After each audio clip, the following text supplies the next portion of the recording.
What is up, everyone? Let me know if you guys can hear me pretty good. Yeah, this thing is bright. Uh, Maybe like that.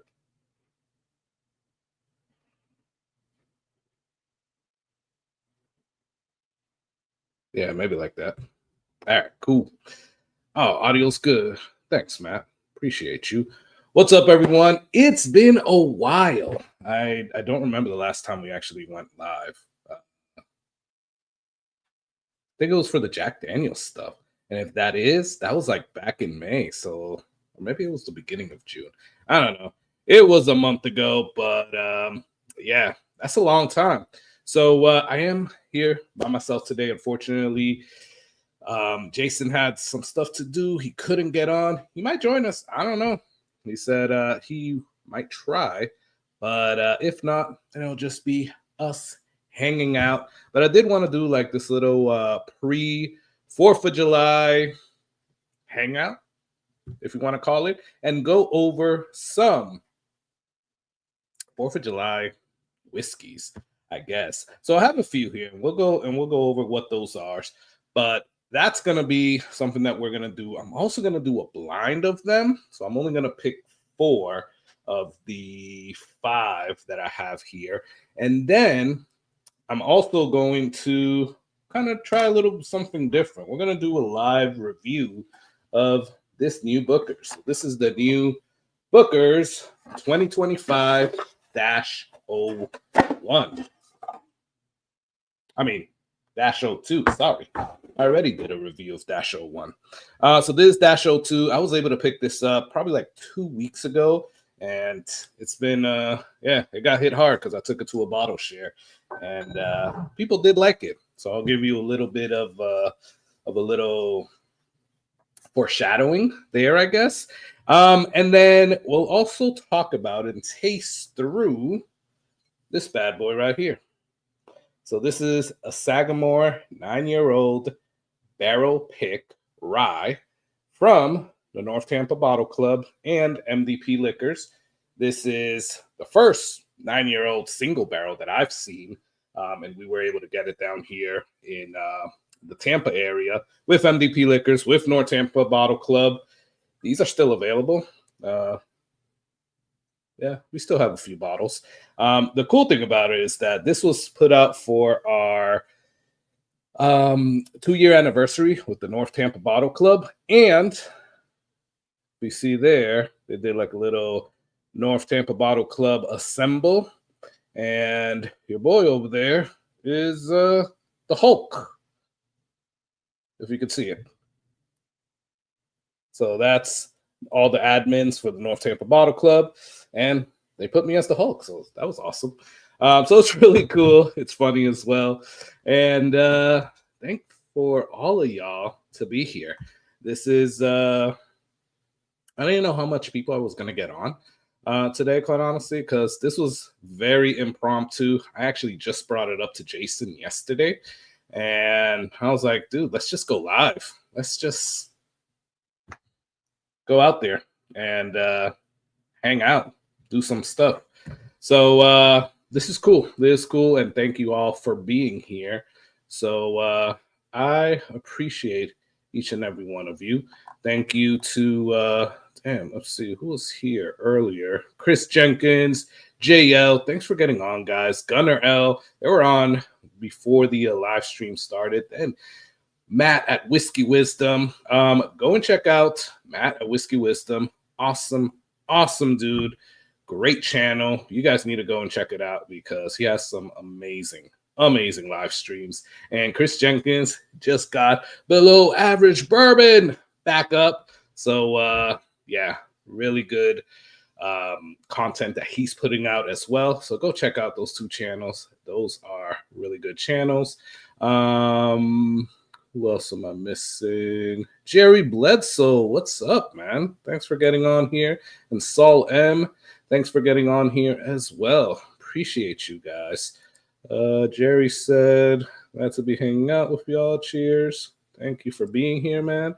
And Saul said, hello, everyone. Sipping on a Good Horse Soldier single barrel cask strength, 137 proof. What is everybody else sipping on? Yeah, let me know. What are you guys sipping on? I'm not sipping on anything right now because I'm trying to see, do I start with the Sagamore or do I start with the Bookers? I don't know. What do y'all think? Should we start reviewing a Sagamore or the Bookers? So I haven't reviewed this one yet. I've tasted it, obviously, and I actually gave away a sample already. But I haven't actually reviewed it. So yeah, what are you guys thinking? Should we do a Blanton's first or a little? I mean, not Blanton's. Jerry Bledsoe has some Blantons. A Booker's first or a Sagamore. Let's see. Got my boy Deadpool over here. Let's see what he says. Hi, I'm Marvel's The X-Men's Deadpool, presented by Hasbro. That doesn't help out. No, that's not what I was hoping to hear. No. No. It's fine. All right, he's not helping out. So let's see.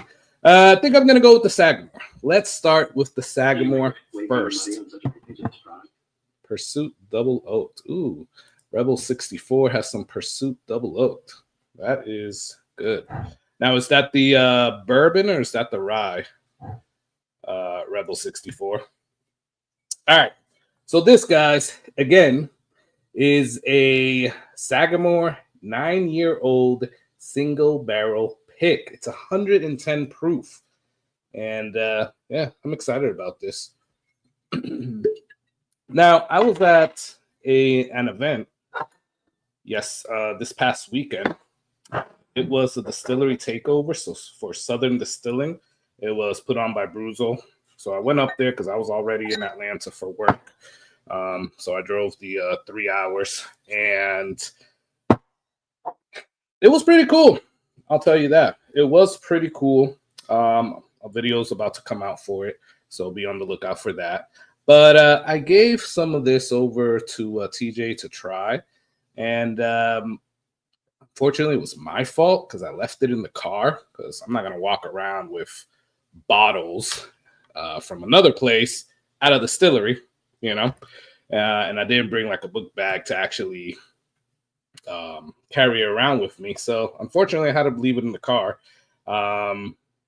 And even with hot whiskey and not a proper Glencairn, he said this is probably the best thing that he tasted that day. So that gives some good hopes. All right. Gotta love that color, y'all. Now, I wasn't thinking about doing any giveaways today, but why not? Yeah, why not? If we get enough people on, I'll give away some. We'll do a free giveaway. We'll do some free giveaways. I might give. Well, I'll do a 2-ounce sample of this and maybe a 2-ounce sample of something else that I have here, so somebody else can experience this while we're going through it. So, cheers, y'all. Let me know what you guys are drinking over there. I know that Saul is drinking some Horse Soldier. Jerry Bledsoe is drinking some Blantons. Rebel 64 is drinking some Pursuit Double Oaked. And yeah, I'm excited to see what everybody else is drinking. Yep, good choice. With the Sagamore. Hey, what's up, Andy? Thanks for getting on. The high age Sag picks are great. Yeah, Gunner. Yeah, I haven't seen a 9-year-old yet. And I know the 9-year-old just came out a couple of months ago. So it's cool that we were able to get one of the single barrels in a 9-year-old here. Oh, that smells so good. So you guys know I'm not into ryes that much, but there's companies that I will definitely drink the rye from. Jack Daniel's being one of them. I love the single barrel proof ryes. Heart Truth is another one, and then Sagamore. I have not tasted anything that I do not like from any of those distilleries. And I guess from their regular stuff, right? Because I know Sagamore went through an experimental phase, and some of their tequila finishes, yeah, I wasn't having that. But their regular ryes, I really do like them. And yeah, JL, they're out there. They're coming out. They're starting to come out. What's up, Mr. Lopez? Cheers, man. Thanks for getting on. Make us play rock, paper, scissors. That would have been a good idea. What's going on, David? Thanks for getting on, man. Let's see. So David is sipping on some Baker 7. Nice. Is that the regular one? Or is that the high rye? And what's the year on that one? Because what I love about Baker 7 is that you can find like an almost 9-year-old, you can find 7-year-olds. I believe I saw a 9-year-old, or at least I saw somebody that had a 9-year-old at one time. So that's pretty cool. Chris Jenkins is drinking. Sorry, Chris Jenkins is drinking Stag 24A. That's a good one, man. What would be a good rye to start? Never had rye. So I don't like ryes. I will say that to the death. Like, I do like ryes, but it's not my preferred whiskey at all. Not my preferred. I'm very selective of ryes. I don't like a lot of ryes that are out there. But with that said, like I said, Sagamore, Hard Truth. But if you like Jack Daniels, quite honestly, the single barrel proof ryes are really good. They're like a bourbon drinker's rye, right? Another one that's almost like a bourbon drinker's rye, and you can find it around now everywhere if you haven't tasted it yet, is Baby Saz. So Sazerac rye, you can probably find it everywhere. And those are good for bourbon drinkers that haven't gone the rye route yet, just because they don't have that high of a mash bill with the rye spice, right? There's an equal amount, not equal, but there's a big amount of corn in there as well. Sagamore does rice, right? Yep. You're right, Jerry. Recommendation for liquor store in the Tampa, Florida. You got a lot of them, David. I've done a few hunt videos, but just off the top of my head, MDP Liquors 2.0 is in Lutz, Florida, which isn't too far from Tampa. You have Gaspar's, which is in Temple Terrace, which isn't too far from Tampa. And they're all in the vicinity of Tampa, right? Because when somebody says Tampa, I think about the whole greater Tampa area. But if you're just thinking downtown Tampa, yeah, that's probably like Whiskey Willie's. Liquor Depot has like 5 locations, so you'll be able to find something. One of their stores, the one where they have a lot of stuff, is the Waters store.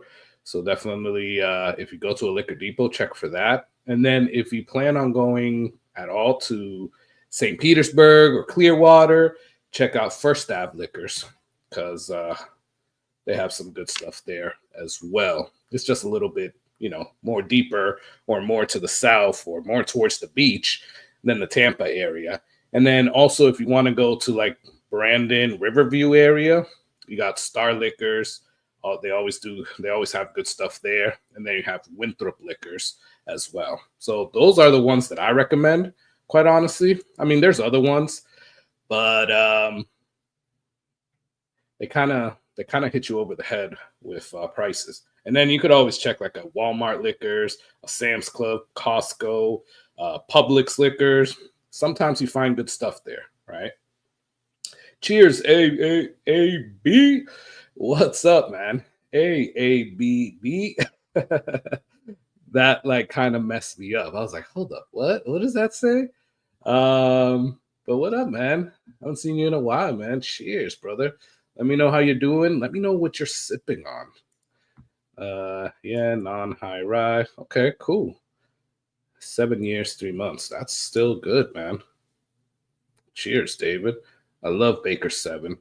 Have you found Penelope Project X in your area? Not on the shelves. I mean, at Liquor Drops, they have dropped here in my area. You know, you have to wait in line, and potentially they'll have a bottle, but it hasn't really dropped in like Publix usually does drops like on Tuesdays or Thursdays. Sometimes stuff drops in the Costco's or the Sam's Club or the Walmarts. And then to find it at a regular liquor store, just like sitting on the shelf, that's going to be a little tough. Sometimes maybe ABC Liquors will have it or Total Wine, but I haven't seen it there. So no, just through liquor drops. I love First Ave Liquors. Yeah, First Ave Liquors is really good. Marcia is awesome. What's up, Whiskey Shaman? Cheers, brother. Thanks for getting on. Dave Vogelsang, Mr. Dave V. Thanks for getting on, brother. And he's drinking one of my favorites, Old Forester 1924. That's awesome. Good to have you here, Dave. All right. Let me get into this. So right off the bat, you're getting some you're definitely getting the rye spice, but you're getting some citrus. Like you're getting like a lot of citrus. Like pretend if you're running like a 5K and somebody like is handing out those like little oranges to you. So you're kind of like out of breath, and then you get one of those oranges. That's kind of what I'm feeling here. There's some caramel in the background. There's like a dusty type of nose. It's weird to say, but like dust, like on a bookshelf type of thing. Yeah, that rye spice is like straight up going into my nostrils.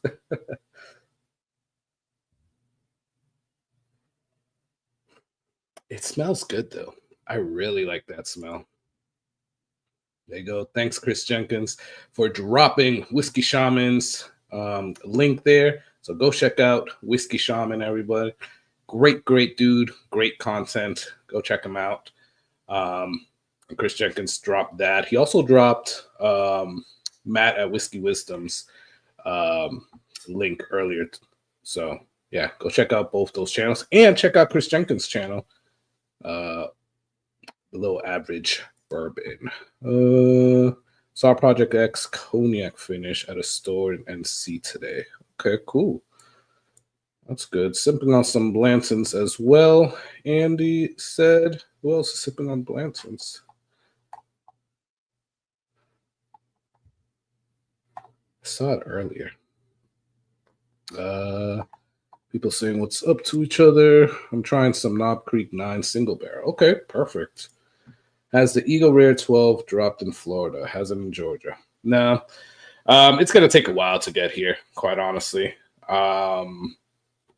We may see it at some point, maybe in like the fall is what I'm expecting. Maybe earlier than that. But yeah, it hasn't dropped here yet. Guys, this smells really freaking good. I'm going to go in for it. Cheers.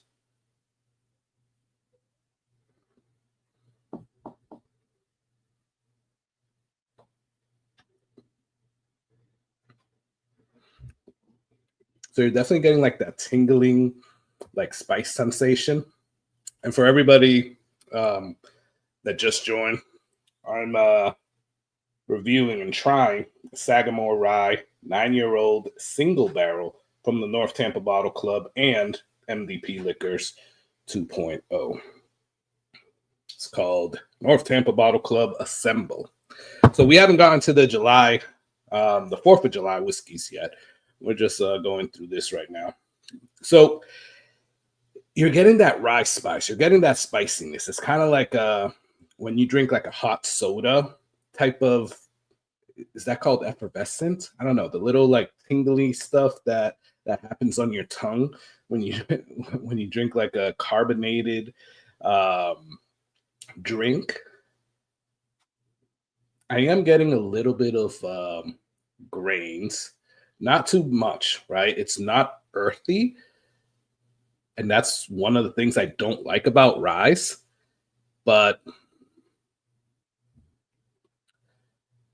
you definitely get some grains. On the back end, I'm getting like a malt, and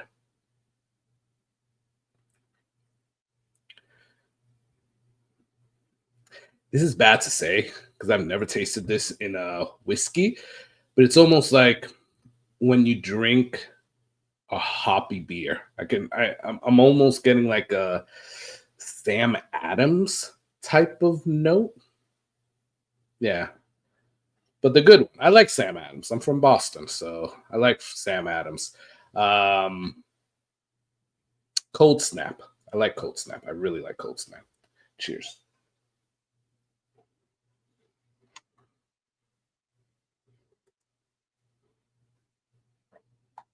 So Jerry Bledsoe hasn't seen it yet. One of my faves. Thank you, Mr. Lopez. I appreciate it. Yes, please don't forget to smash that like. If you're here, just click that like, and I would appreciate it. What's up, Calvin B? Cheers, brother. Thanks for getting on. I appreciate you. Heard Eagle Rare is in Illinois, but haven't seen it out yet. Okay. I mean, I know you can buy it secondary, but you're gonna be paying a pretty penny. That's the thing. I mean, just like everything, right? Have I tried the Penelope Bartender Reserve? No, David, I haven't tried that yet, and I don't think I've ever seen a bottle of that. So I'll have to look that up. I like Penelope. I say I like Penelope, but now thinking about it, like everybody was going crazy for the estates, like the 10-year, the 9-year. I saw it a couple of times and I just didn't want to spend the money.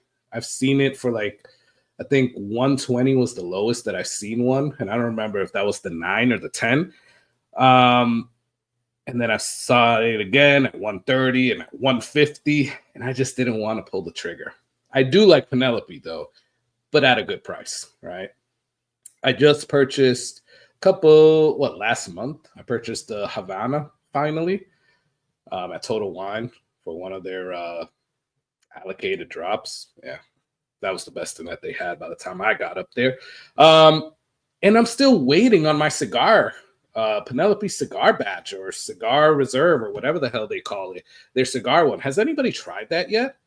Let me know, because it hasn't, like, I've seen it hit my area, but I pre-ordered it a long time ago on our Total Wine concierge, and they still haven't contacted me that it's there yet. So I'm like, what the hell? But I'm seeing other people here in the Tampa area post that they picked up a Penelope cigar. So I would expect it to hit Georgia first. Buffalo Trace uses Georgia. Yeah, I would agree with you, Jerry. A lot of stuff hits Georgia a lot faster than at least here in Florida. I was very surprised, quite honestly, that I was able to get this new Booker's. I mean, usually Booker's doesn't drop for like a month after I see videos come out, which is crazy. The 01, I swear I just got like, I don't know, maybe a month and a half ago. And then this 02 came out. So that's the next one we're going to try, by the way.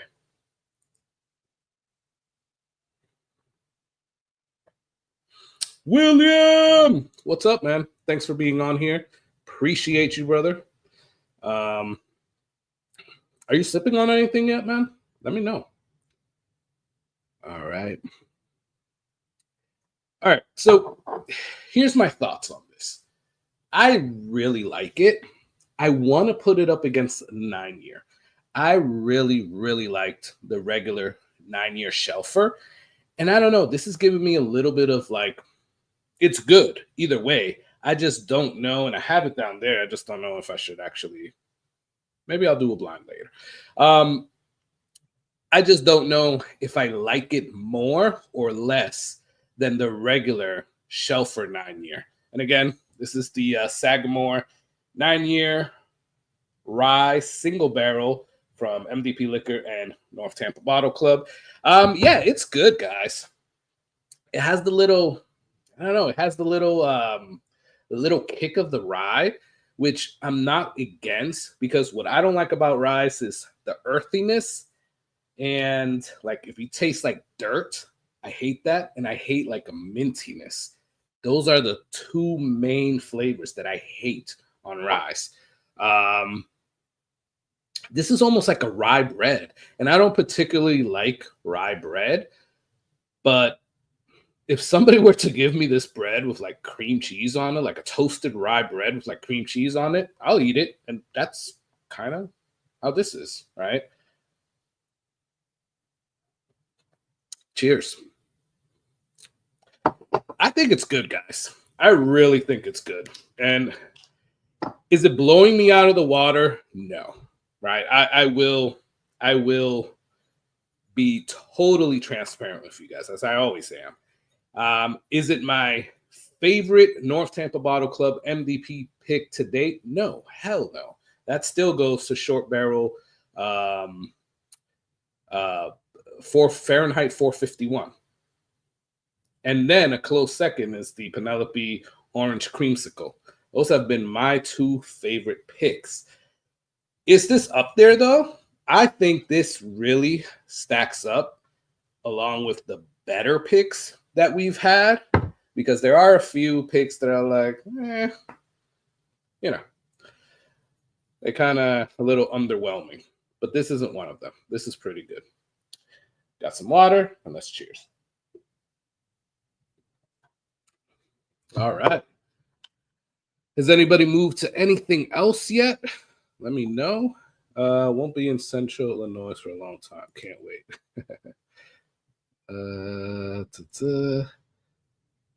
Where in Central Illinois? I'm originally from Pekin. Cool. Show me the proof. SPLFLD. I don't know what that is.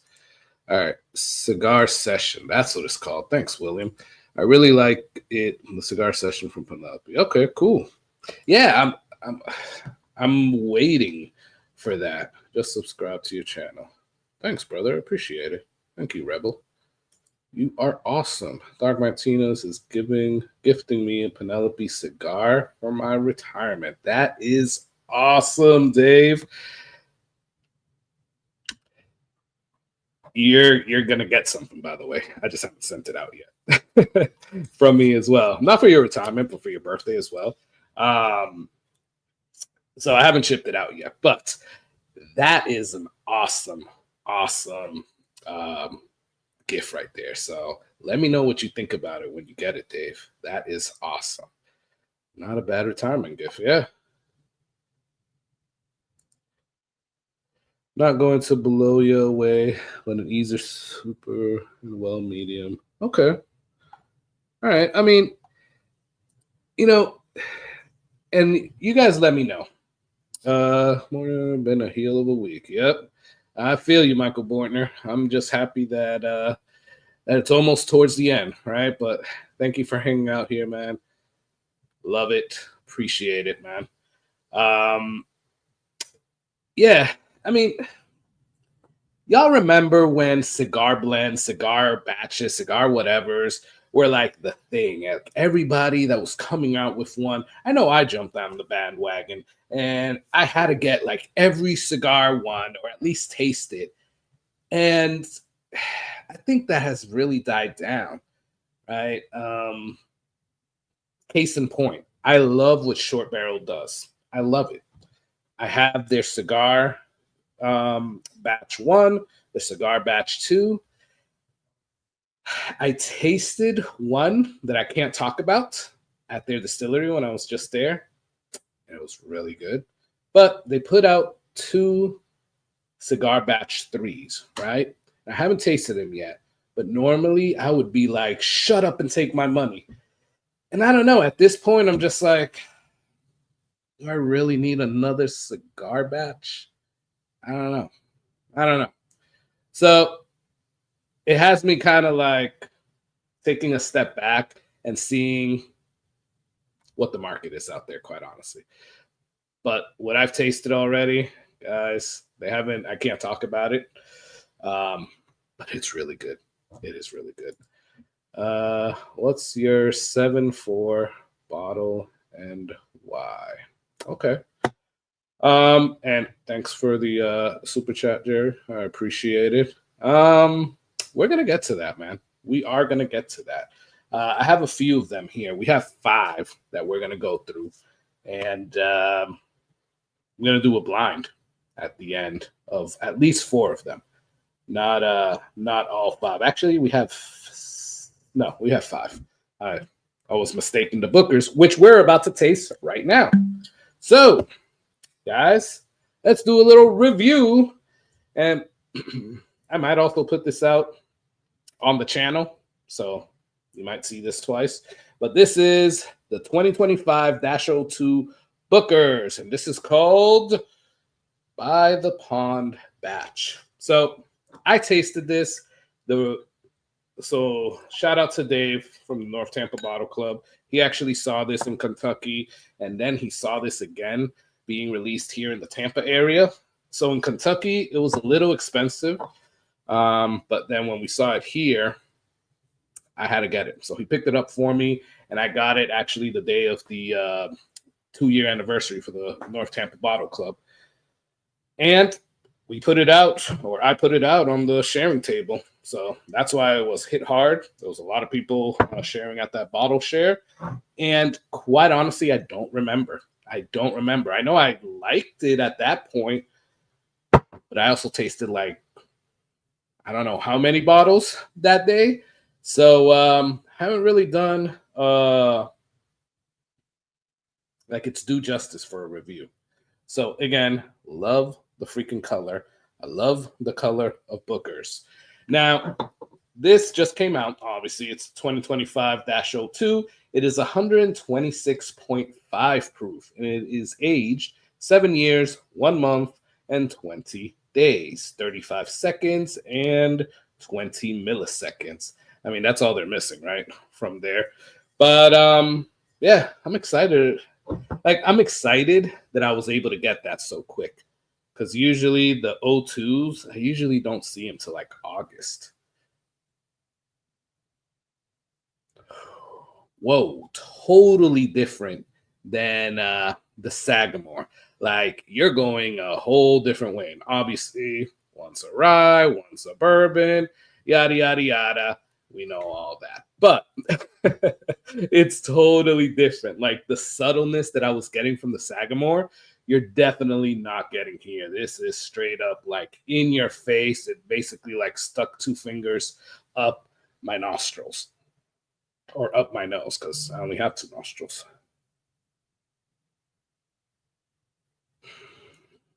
I love the fact that it's almost like a raspberry syrup with caramel drizzled like on like vanilla cream.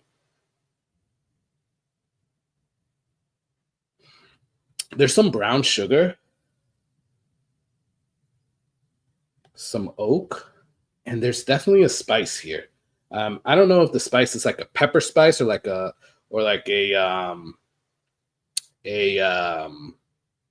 cinnamon spice.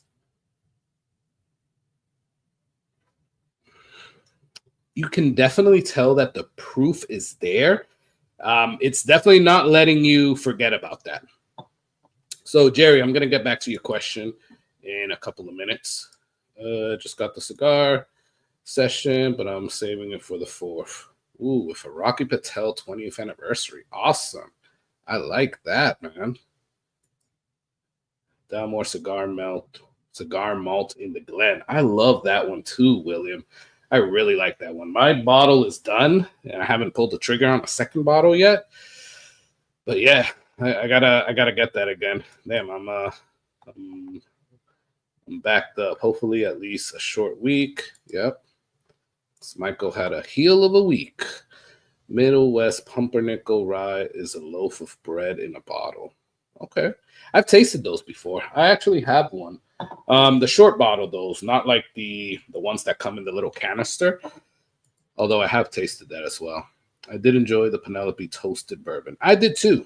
And Also, the toasted marshmallow was a favorite of mine as well. I love the Middle West ported pump rye, so jammy, and yeah, I think those are really good whiskey shaman. I don't have one of those, but I've tasted them, and those are the ones that come in like the little tube, right? So those are really good. Off my primary job, working secondary all week. Got to pay for the repairs and buy whiskey. That's basically how it is, Michael.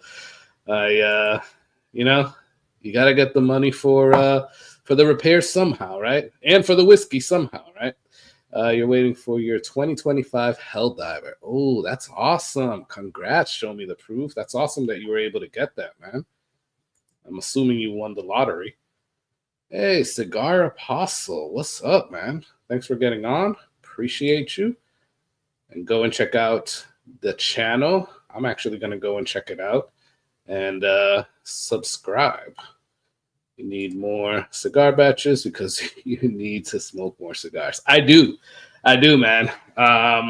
So we so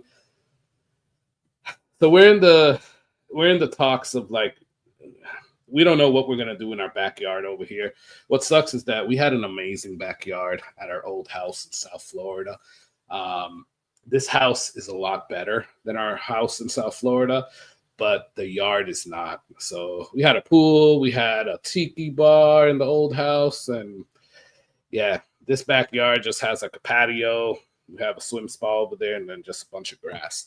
So we're dabbling between maybe at some point getting a pool. It won't be anytime soon, but at some point getting it. But before then, enclosing it off because it sucks to go out there in my patio with all the mosquitoes and smoke a cigar, right? It really sucks. Like right now, I would love to be out there. One, it's raining, but two, yeah, the mosquitoes would kill me out there. So you're right. I need to smoke more cigars. I just need to create a space where I can smoke more cigars. So yeah. All right. So it's very oily as well. I'm almost getting like, and I don't know if I've ever smelled peanut oil, but I don't know. That's where my head is going to right now. But let's go in for a taste. Cheers, y'all.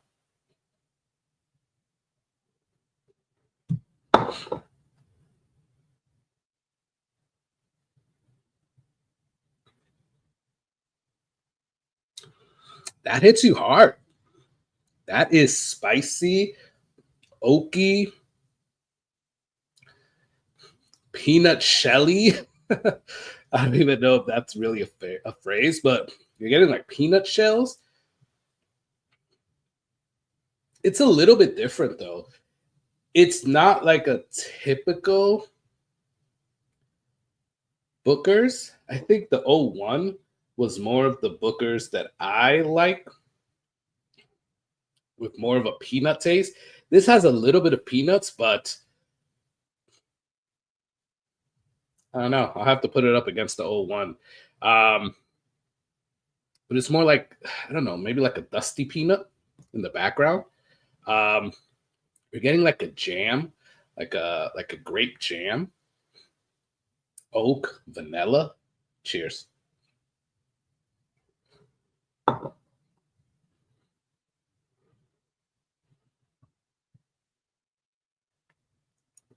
It dries your mouth out a little bit. I will say that. Is that good? It's that bad? I don't know. Depends what you like, right? If you don't like a whiskey that's going to dry out your mouth, it's doing that. I don't particularly care. I like the taste. I really do. Yeah, I'm getting like a winey type of finish. Not like a wine finish, but it's going more towards like a grape. Like if you were to take a grape, like an actual purple grape or a red grape, dip it in some whiskey, maybe freeze it and pop it in your mouth. That's kind of what I'm getting here. I like this gal. And if you can't tell, well, maybe you can't tell, but I'm a Booker's fan. I am a Booker's fan. And I said up and down that I was not going to buy the first and the second batch of this year because normally I like the third and the fourth batch. And I went back on my promise to myself. And I'm happy I did, though, because I really like '01. My '01 is almost done, by the way. And this '02, I could see myself reaching for this a lot.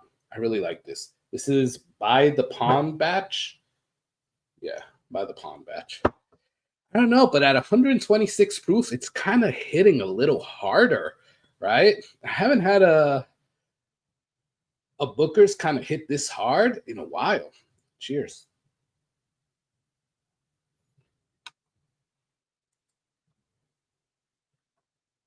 I also enjoy short barreled ASW more than Buffalo Trace products. Yeah, I agree, Rebel 64. I mean, don't get me wrong. I still like Stag Junior is my stuff, right? I do like Blansons. I do like EH Taylors.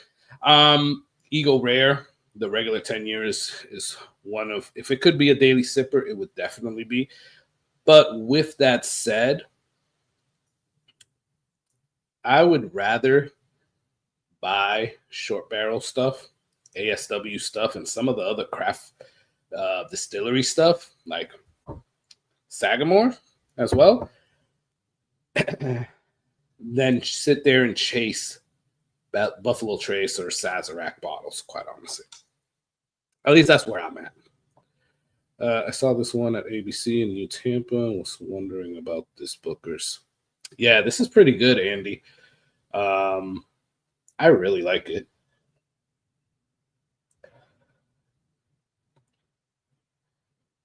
And I met Andy at the 2-year anniversary. So thanks for being on, brother. I appreciate you. Andy is such a good dude. Was so cool, and glad you can get on here, man. And you didn't see it. I had it at the bottle share for the 2-year anniversary in the back room. So there were so many bottles there. So I don't know if you had a taste of it there, but it was this bottle. My Benny's has a Booker's 2502 for $90. I passed since I have no. Yeah. Yeah, that's an awesome price. I think I bought this one after taxes. I think it was like 118 or 119. It was a little under 120 after taxes, I believe. So yeah, it was a little up there. So I would have loved to get it at $90. If I would have waited, I guess I could always go up to Georgia and buy them at $90, $90 to $100 even. But FOMO kicked in, and I wanted it now. Um, it's weird though because Georgia usually gets everything faster, but for the Bookers, they get it slower than what we do. Like right now, I can probably guess. I haven't seen it, but I could probably guess that the 2025-01 is everywhere, and not many stores have a 2025-02. That's usually how it goes. And the 2025-02s will probably hit in like another month or so. I don't know. That's usually how it was every time I used to go up to Georgia to actually get the Bookers. Cheers, y'all.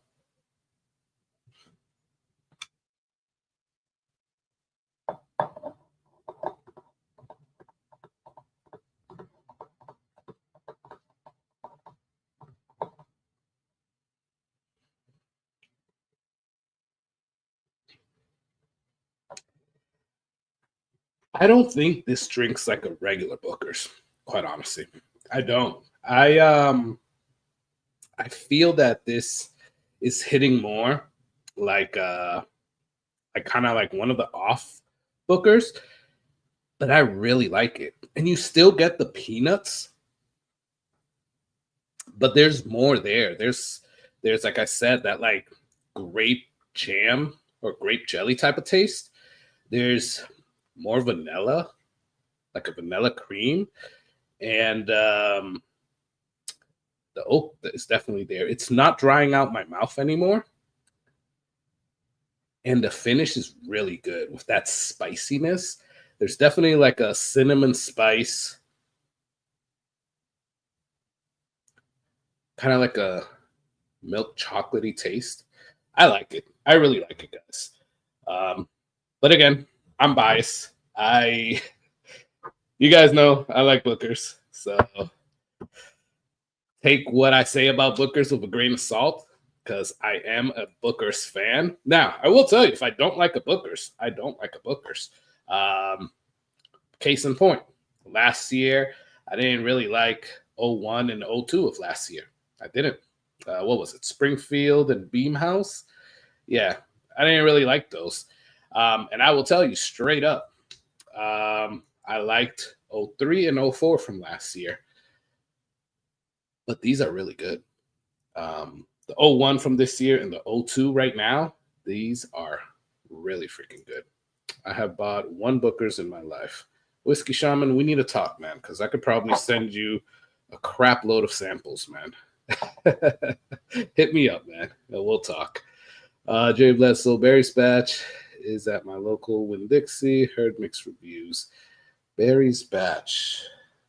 Which one was that one? Oh, that was 01, right? I liked 01. I really liked 01. I'm telling you, my bottle is almost gone. It's like maybe not that much. It's probably like down to like here. My 01 2025. So Barry's Batch is down there. Didn't get to taste last year. Excited. I have stopped the Booker's buy for a while also. Yeah. That's how I am right now with Elijah Craig. You guys can't see behind me, but maybe you can. So right here, I have a crap load of Elijah Craig's right there. There's 8, maybe 10 right here. But down here behind me, which you can't see, there's a crap load more of Elijah Craig barrel proofs, right? These are just all Elijah Craig barrel proofs. So that's how I feel about the Elijah Craig barrel proofs. I've stopped. I did purchase a C924, have not purchased an A125, and I see it everywhere. Now I keep hearing the B525 is good, but I'm very on the fence if I'm going to buy it, to be totally honest.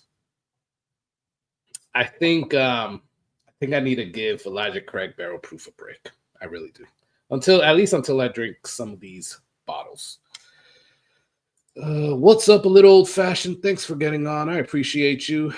Chris is on it with Bourbon Lover there. Thanks so much for putting these links, man. Appreciate you.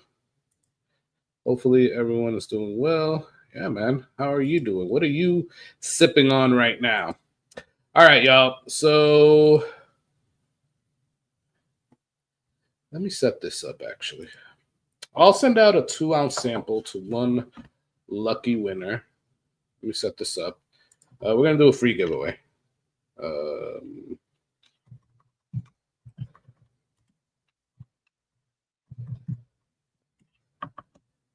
You're going to get I'll send you a 2-ounce sample of the Booker's 2025-02 and a 2-ounce sample of this Sagamore Rye, 9-year-old single barrel, North Tampa Bottle Club, and MDP Liquors 2.0. So yeah, that's what we're doing this on. Hold on, let me get the giveaway tool here.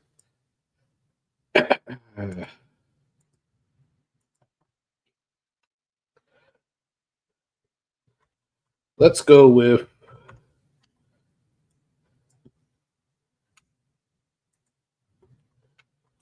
I'm writing it in here. Let me run it before I put it in the thing. All right. Sorry, guys. I am behind on the comments, but put hashtag July 4th, July 4th. And we'll do the little giveaway. So there's 23 people on right now. That's probably including me. So hopefully 22 people are in this giveaway. Ooh, 25 people. So hopefully 24 people are in this giveaway. So appreciate y'all being on here. You guys are all awesome. Thank you, Andy. Thank you. Roger Randall, what is up, brother? Let me know when you come back down to the Sarasota area, man. Enjoying some Old Glory Distilling single barrel. Have not tasted that yet, Roger. What's the proof on that one? Not sure which one. The Booker's is. Oh, maybe you're talking to Roger. I don't know. But if it was the Booker's, it was 126.2 proof. No, 126.5. And if it was the Sagamore, it's 110 proof.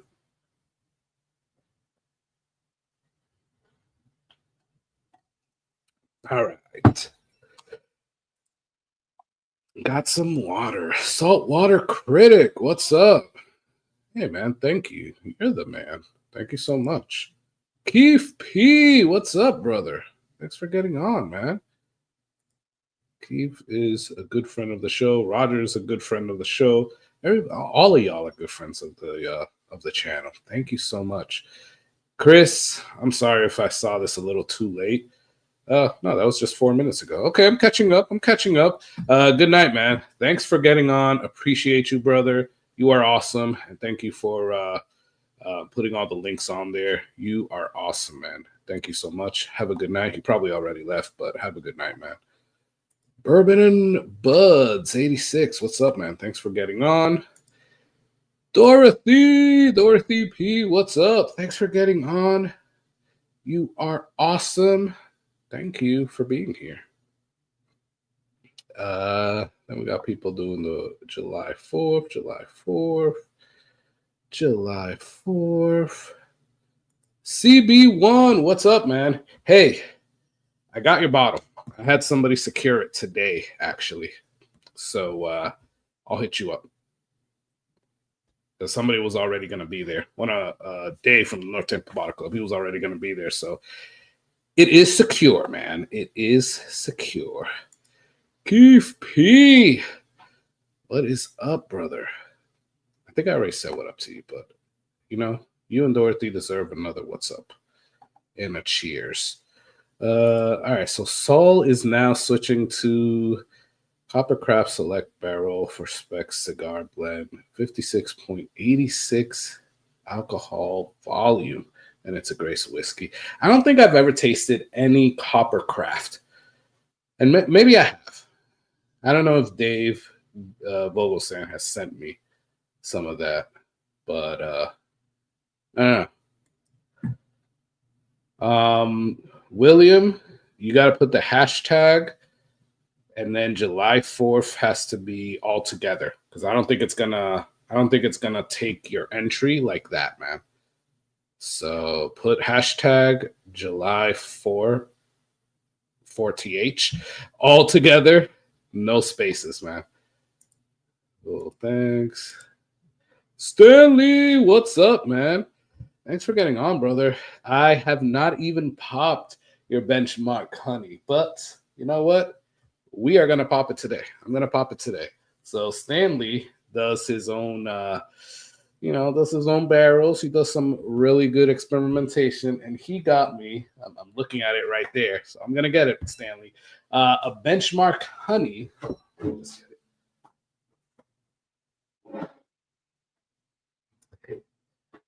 A benchmark honey.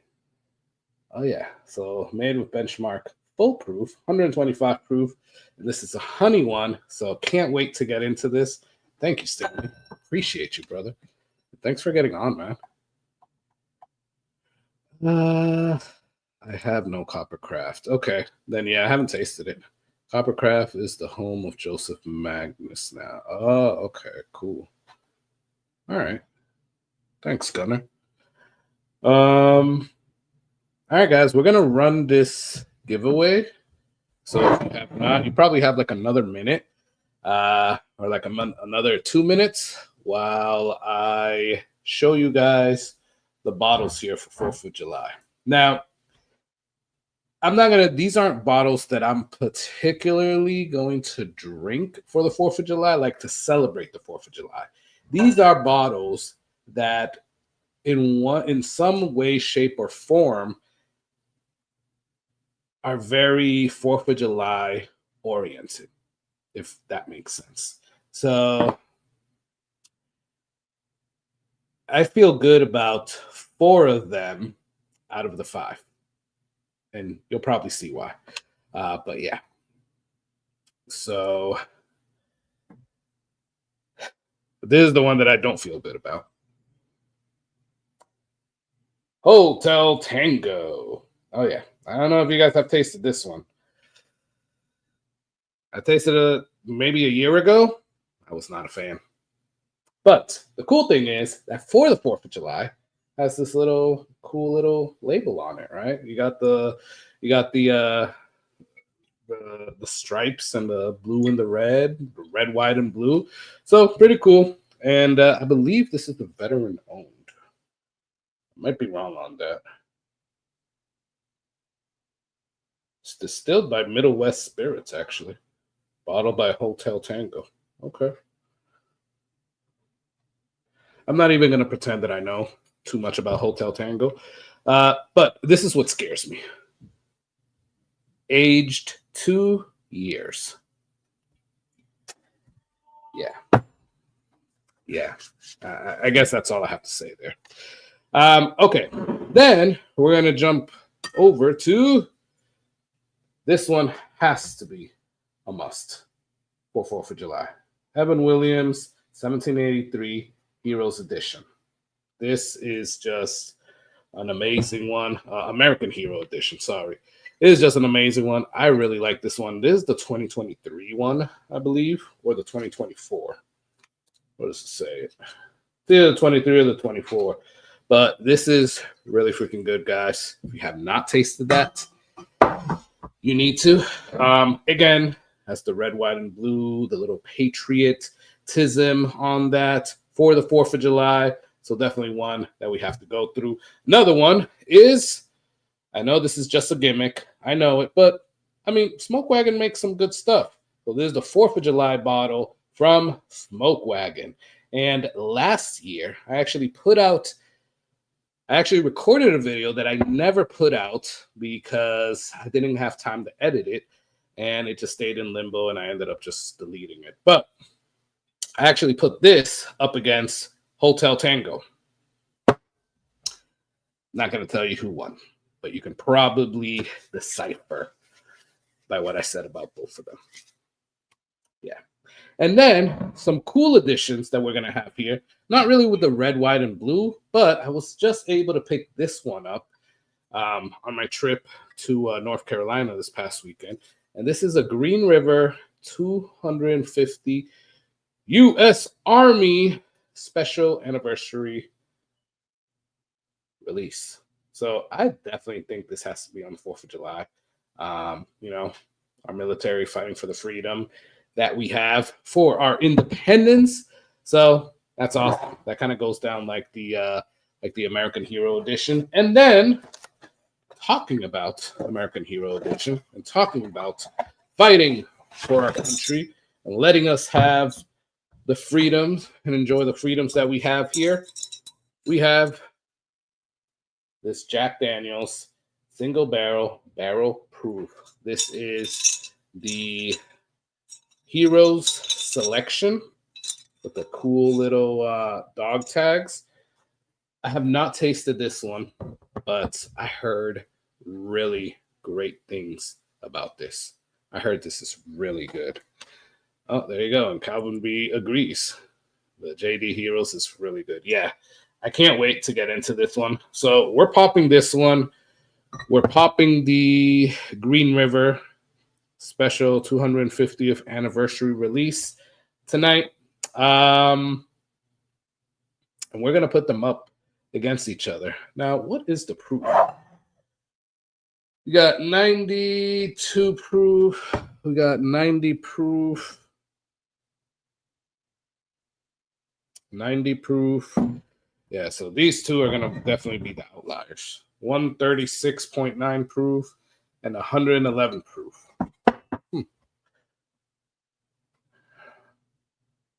So I'll probably take out the Hotel Tango from the blind. Because quite honestly, I don't want to drink that, guys. sorry. And if you like Hotel Tango, I'm sorry. It's not, but it's not my jam. It's definitely not my jam. But we're gonna taste it right now, right? In honor of 4th of July. These are the 5 4th of July whiskeys. And we're gonna start with this one. But you guys tell me, and I think it was Jerry that asked me earlier, what is my 4th of July bottle? So I'm going to answer that in 2 separate ways, right? I can probably tell you guys that one of the bottles is, I'm not going to just drink one thing, probably. I'm going to drink more than one, probably 3, right? Throughout the whole day, I'm talking about. And one of them is probably going to be either this Green River or the Jack Daniel's Heroes. I can probably guess that. Maybe start the day off if I barbecue. It all depends on the weather, what we do here. Supposedly it's going to be raining all day here, so let's see. If I barbecue early enough and it's really hot, I'll probably start off with this one. It's always a good one. And then I will also get one of these hero editions, so either the U.S. Army one from Green River or the JD Hero. And then, I don't know. Then I'm going to get a very special one. Not saying that these aren't special, but I don't know. I don't know which other one. We'll see. What is everybody else having? Do you do it like that? Do you do just one that you're going to drink for 4th of July? Do you have a couple? How do you do it? I'm kind of eating my words a little bit here because at least on the smell, this Hotel Tango isn't that bad. Actually, it's not bad. I don't know if you guys have seen Lasso Motel out there. Lasso Motel has a cigarette blend. So they did a little thing where instead of cigar blend, they did a cigarette blend. I have not tasted it. But if you were to ask me, what does a cigarette blend whiskey smell like? I would tell you it smells like this. Because this kind of smells like, and this is going to sound bad, although I'm saying that it's not bad. It kind of smells. This is gonna throw y'all off. It kind of smells like a hotel lounge that people are smoking a cigar in and maybe has some moldy carpets. Yeah, doesn't sound appealing, right? But when you translate that into a whiskey, I'm getting a little bit of that. I don't know, maybe it's the experience of you trying a whiskey at a hotel bar. Maybe that's kind of popping. It doesn't smell bad, and that is so weird to say. Yeah, I don't know where the hell I was going with that, but hey, that's what I'm getting. You got some caramels, you got the vanillas, you got the regular bourbon notes, guys. It does not smell bad. So I'm kind of eating my words a little bit on this Hotel Tango. Now, will that translate the same into the taste? Let's see. Cheers.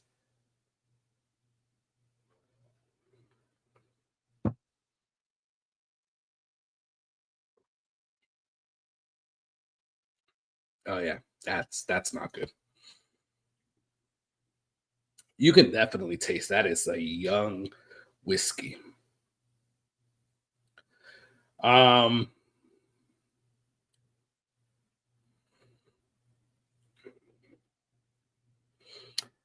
it's a little like watered down, one. It's a little stringent. There's no finish. Cheers.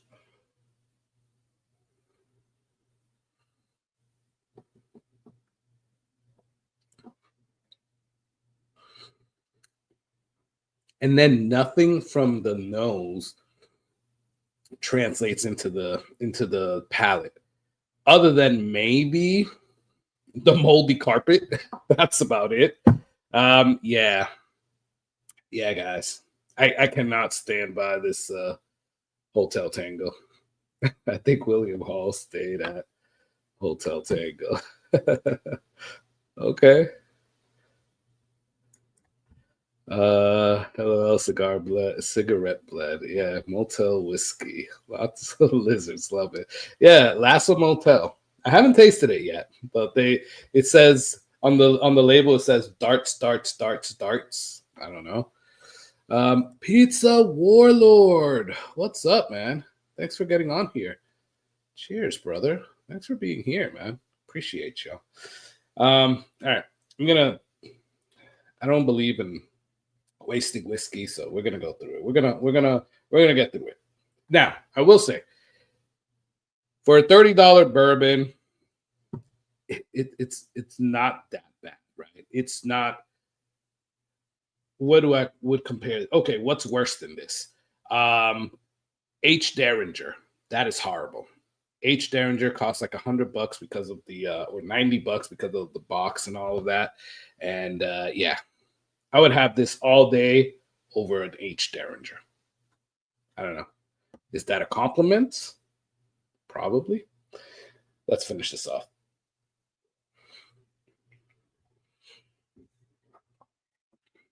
Yeah. Yeah, I mean, quite honestly, I don't know why I still have this in my bar. I don't know.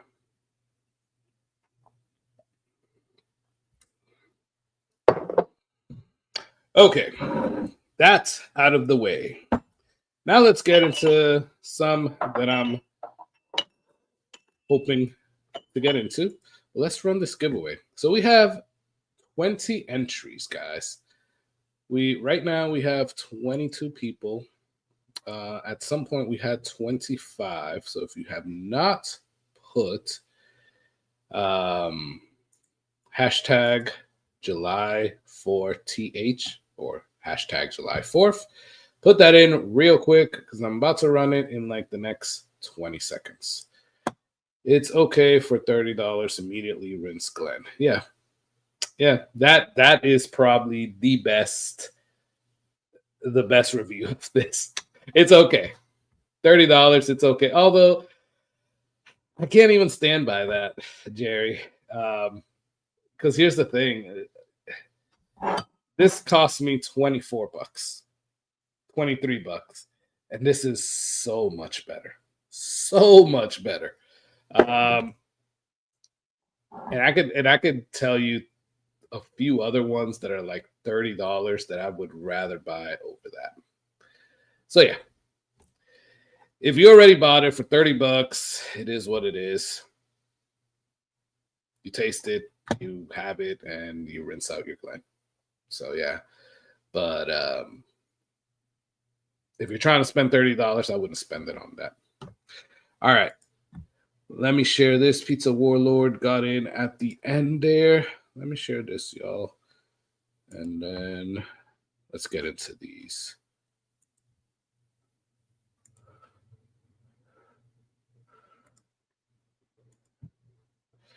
All right, 21 entries. Hashtag July 4th. This is for the Booker's 2025-02 2-ounce sample and the Sagamore Spirits Rye 9-year-old single barrel pick from the North Tampa Bottle Club and MDP Liquors. Let's draw this.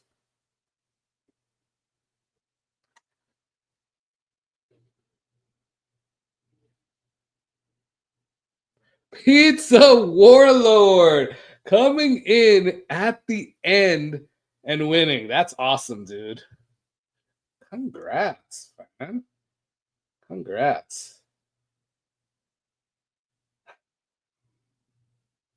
That is awesome. Let me take a picture of this. All right. And everybody else, stay tuned because You know what? I'll do I'll do a 2-ounce sample of the Jack Daniel's Hero Edition and the Green River U.S. Army one. Not right now, but we'll do it. We'll do it after we get through this blind real quick. We've been on here for an hour and 20 minutes, so I think we have a good time going. What's up? What's up, Mark?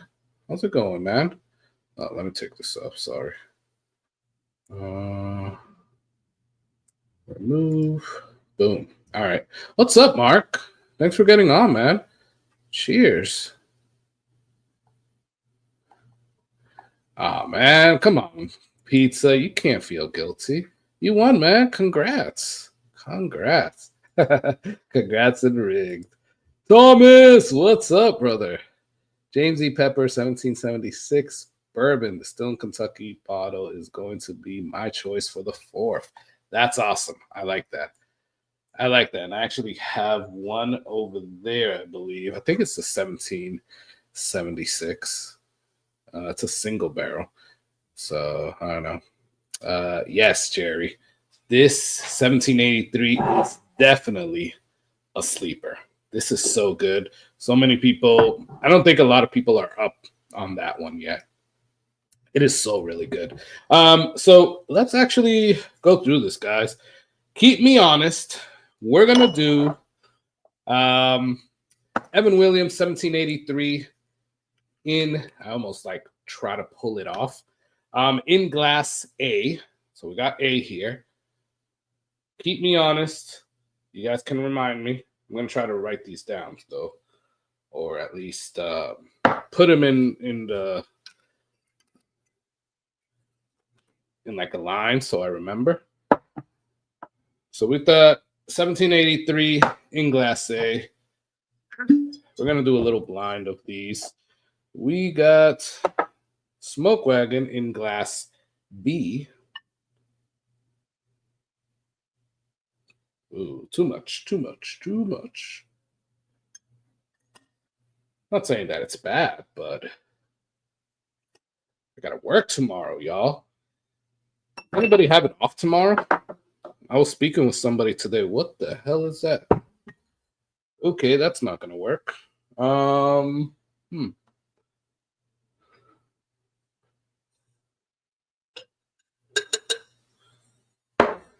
Please hold. Yeah, I don't know what the hell that is, but there's a brown thing in my cup. Gotta wash that off now.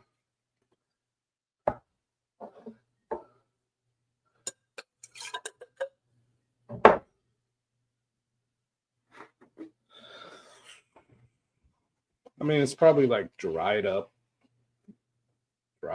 whiskey, but still, you don't want to get into you don't want to drink something with like a nasty brown thing in there. Okay. I mean, the whiskey's going to kill it anyways, but I just didn't want to stare at that. Ew. All right. We got Smoke Wagon in glass. I mean, in glass B. I'm going to put this hotel tango somewhere so it's out of the way. Then we have... We're going to pop this, guys. We are going to pop this.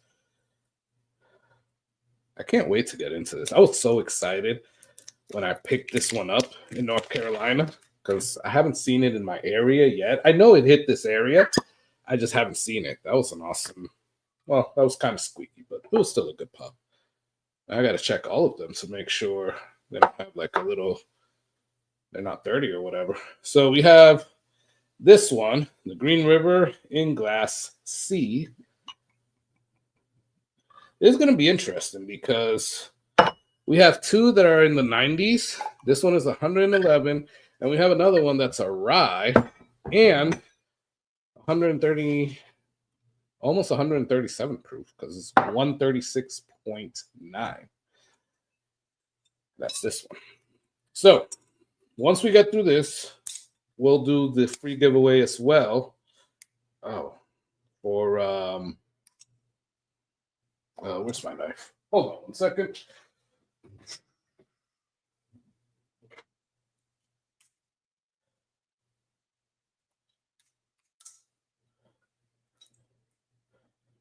All right, so we're gonna do the giveaway, free giveaway for all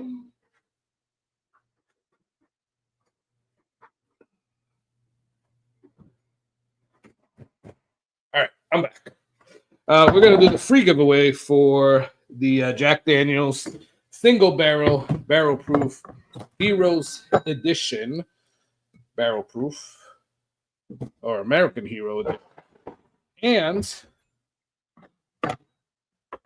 the Green River. So somebody is going to win a 2-ounce sample of each of those for free. That's going to be another free giveaway that we do.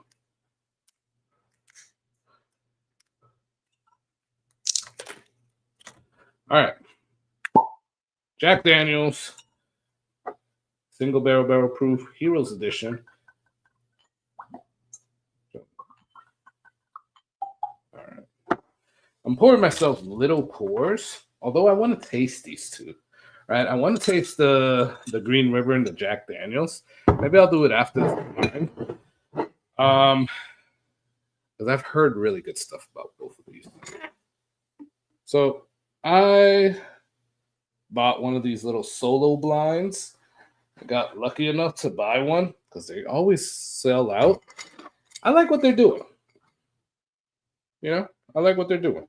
So again, Jack Daniel's single barrel proof rye in D. We got Green River in C. We got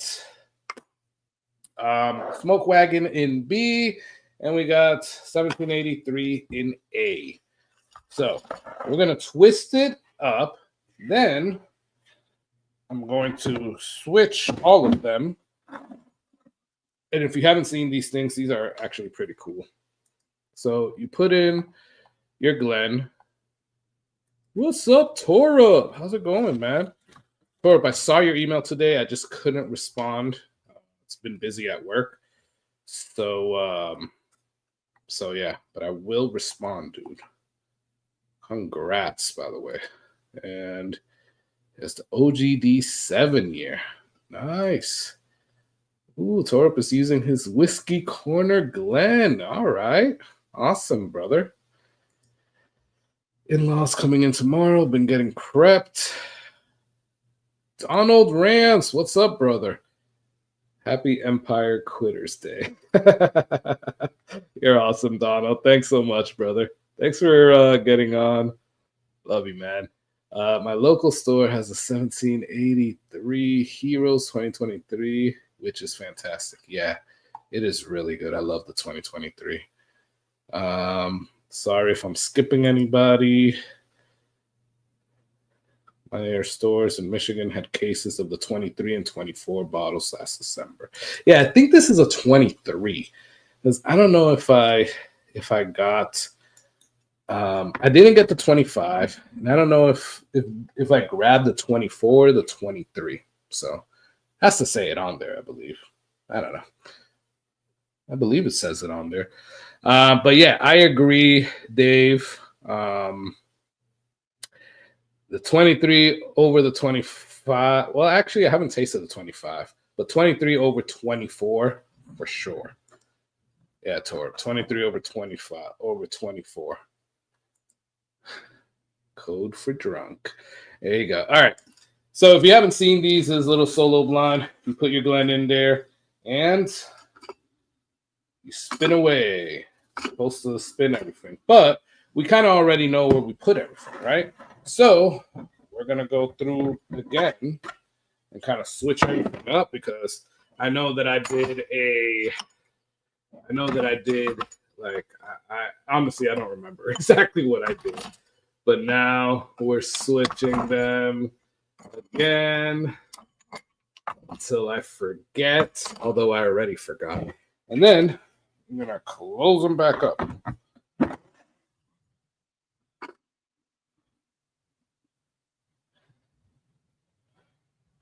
One more spin. All right.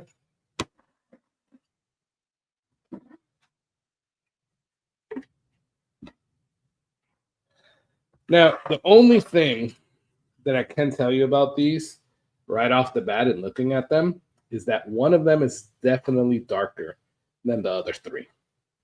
This one is so much darker.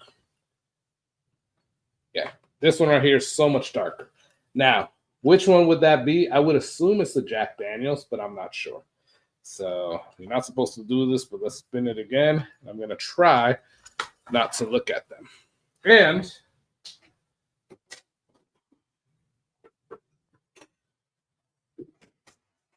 now we're going to put them here. I'm going to try not to look at the actual color, but whatever. Hey, you can't do everything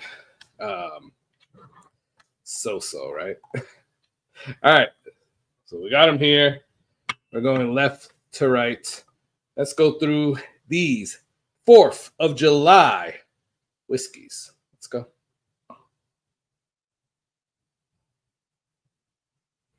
Ooh, that's cherries and strawberries all day. Maybe like a strawberry and cream. Got a little bit of caramel. And some oak. Let's go in for a taste. Cheers.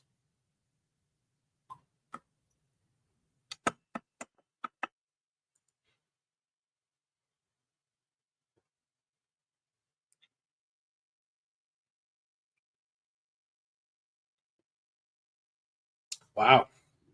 That is like a cherry.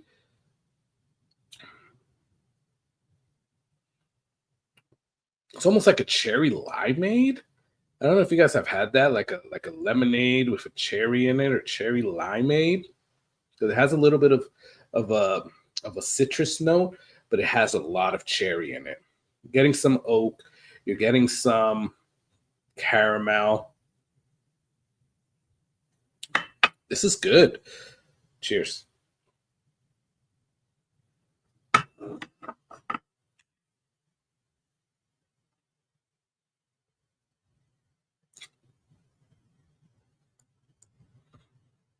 This is good, y'all. I'm getting a little bit of like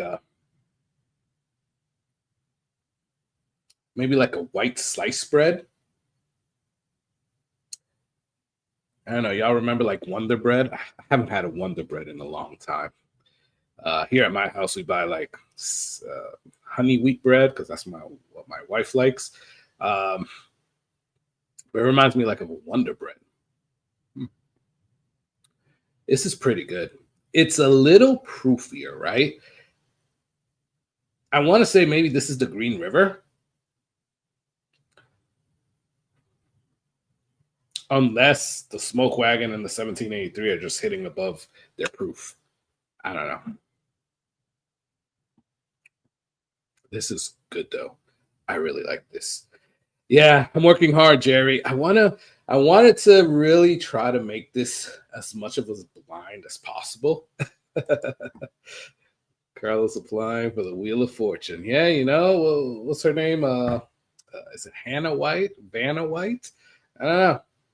I'd rather have her spin it, or when, not her now, her when she was in her glory days, spin it. But yeah.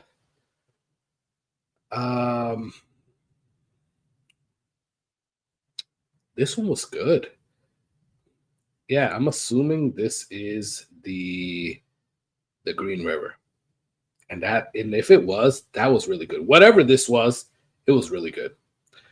Nature's Own butter bread is where it's at. I don't know if I've had the butter bread. We buy the honey wheat because, again, that's what my wife likes. But I don't know. Montana Chai, what's up, man? How's it going tonight? Cheers. Thank you for coming in. Appreciate you. Let us know. What are you sipping on right now? We're doing a little 4-way blind right now with 4th of July bottles.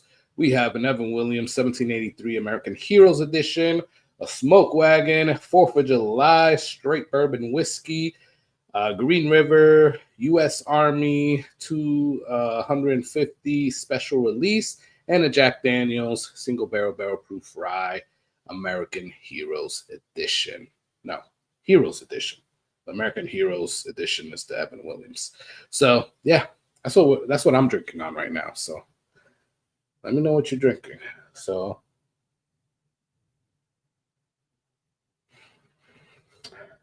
wow, this is almost giving me like Beam vibes, like Jim Beam vibes. That's weird because there's no Jim Beam up here. You're getting caramel. You're getting like a sugar cookie. Have you guys noticed? I feel like such a fat guy. Have you guys noticed that when you smell like whiskey or taste it, you automatically go to like sugary stuff, or at least I do? Not good. Not good. I wonder what a person that's like really healthy and like maybe just is a vegetarian or something, how they would taste like a whiskey. It's funny. These are the stuff that I wonder. I don't know. But this smells really good, guys. There's some caramel. There's some vanilla cream. There is a cinnamon spice.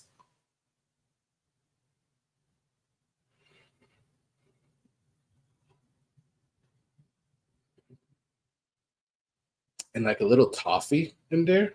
Cheers.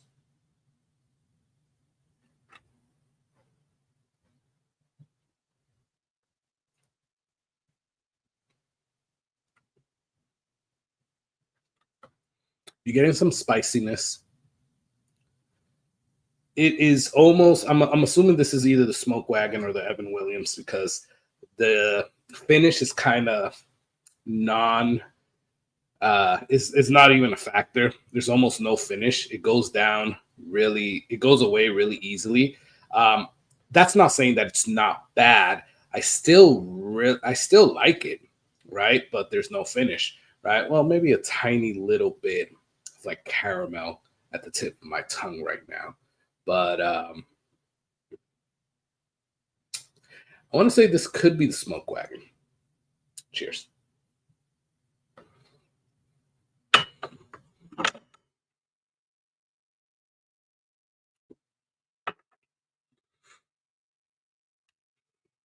Yeah, I don't know. We all want the Vanna to spin it. Definitely, man. I'm gonna try to find whatever wins your blind. Going to my mother-in-law's lake house. Ooh, nice, man. Band, bourbon, barbecue, and boom boom. Nice, dude. That sounds like an amazing 4th of July, dude. Let me know how that goes, man. Smells like tofu and bean sprouts. Yeah, I don't know which one that is for you. That could be the Hotel Tango for me, man.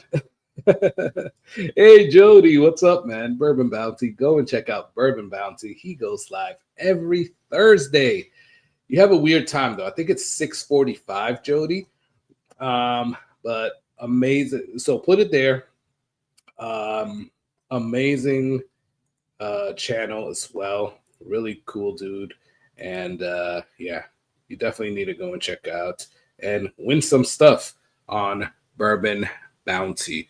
Jody, I'm going to make you a moderator, and then you can post your link there so people can go and find Bourbon Bounty. All right, so we're on number 3. I think we're doing pretty good on time.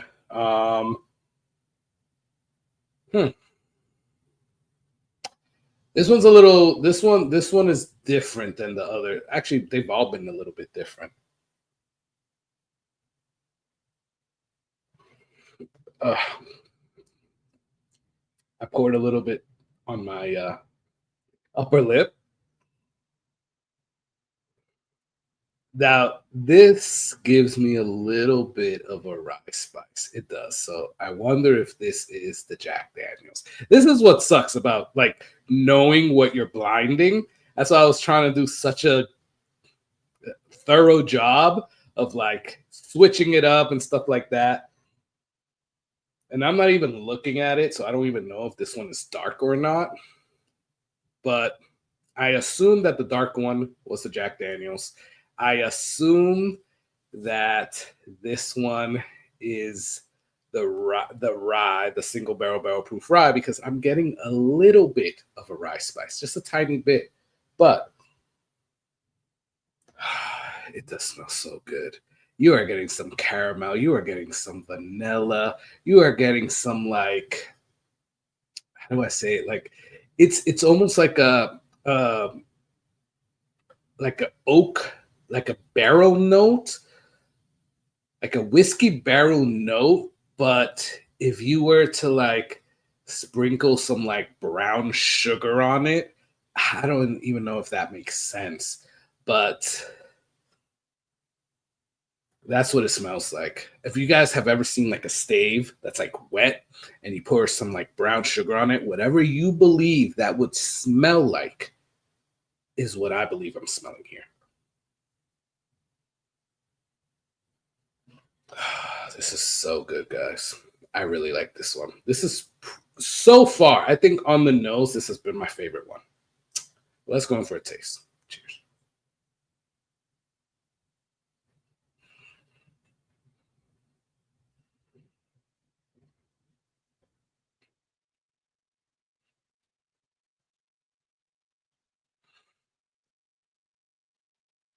Oh yeah, that has to be the Jack Daniels.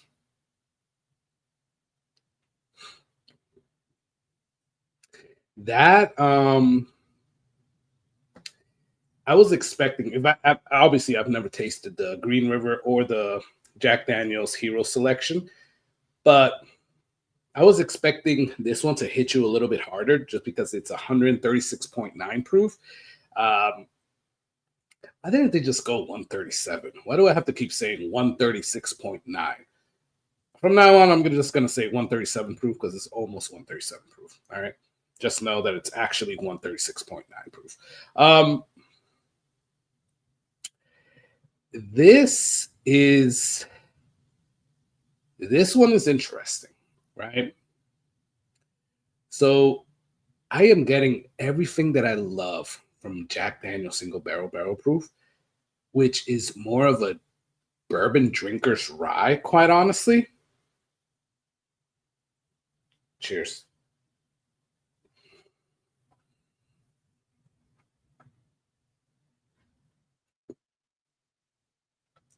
You're getting some baking spices. You're not really getting like a rye spice. You're getting some baking spices. It's a little weird because I am also getting like a little slight hint of like shoe polish, not in a bad way, but in the back, I am kind of getting that. Um, I know it doesn't sound good, but I'm just calling out what I'm saying. Like it's blended well, so you don't really get that, but in the back end, you kind of get it. I am getting caramel. I am getting vanilla. I am getting like a toasted oak. And I'm not getting any rye spice. So again, I am assuming this is the Jack Daniel single barrel proof hero selection, just because of like you can definitely like you get hit with that proofiness, right? But I'm just making assumptions right now. I don't know if that's really what it is, but I'm gonna go in for one more. Cheers.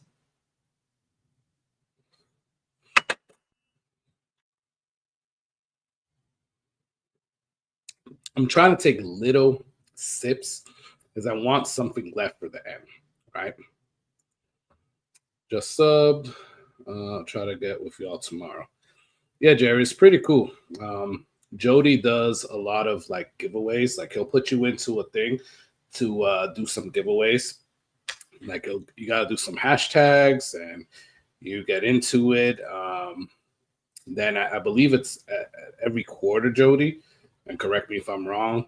then the person that have like the most points or that has come out the most has a really good chance to win some good stuff. So that's always good. Yeah, go and check out Bourbon Bounty.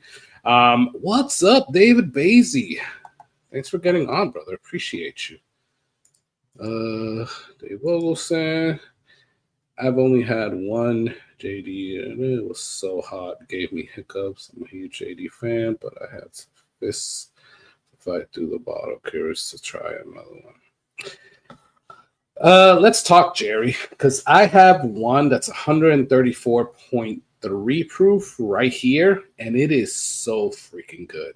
I would not call it hot at all. I feel that is like the perfect proof. I have one in my closet here that you guys can't see on camera, but I have a closet here that has 137.5 proof.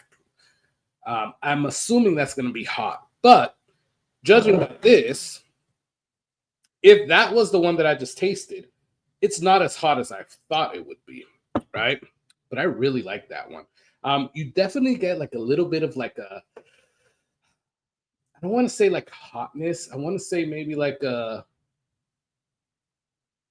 hot tamale type of taste. Like, you know, like the candy, like hot tamales, or where it kind of like heats it up a little bit, but like it's more like a cinnamon spice heat. It's kind of like that. Like it'll hit you with a little bit of heat like that. This one in particular, if that was the Jack Daniel's single barrel proof. But yeah, I don't know.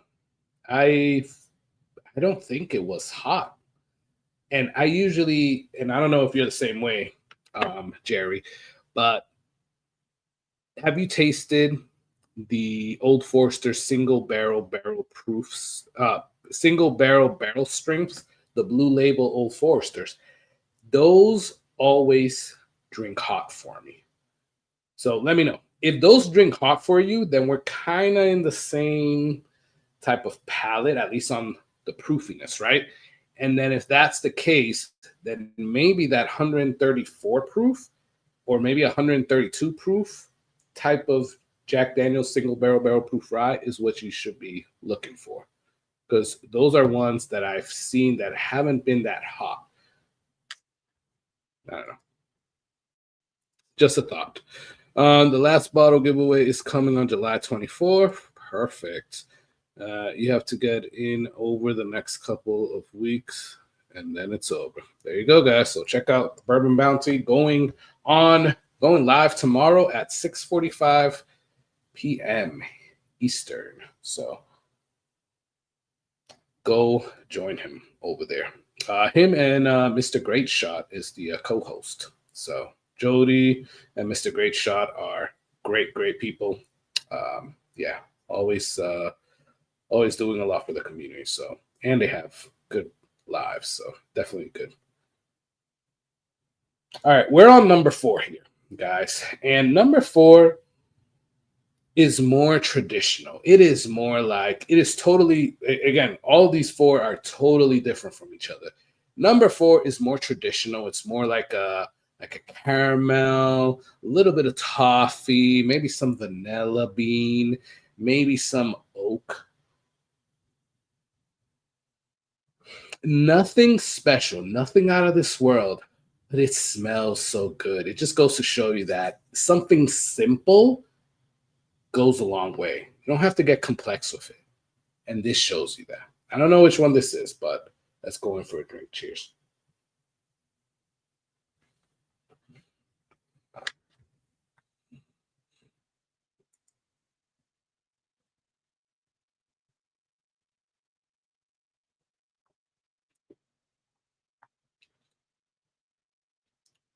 Okay. So this one is a bit more cherry forward. You got that vanilla. You got the cherry. You have the... It's almost like a strawberry jelly. I don't know why I'm getting jelly a lot today. I could be wrong, guys, but I'm getting like a jelly here. Um, Jerry Bledsoe, OF Ride, neither drink as hot as JD. Yeah, I mean, there are some single barrel strings that don't drink hot, but the ones I have one here open that does not drink hot, but I have had a lot at bottle shares that do. So, yeah. So yeah, maybe the JD single barrel proof ryes just are hot for you, man. And if it is, sorry to hear that, man, because they are so freaking good. Old Pirate Bourbon, what's up, brother? Thanks for getting on. Thanks for getting on, man. Appreciate you.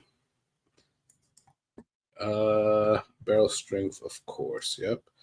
That's the okay. So you think this is the 1783?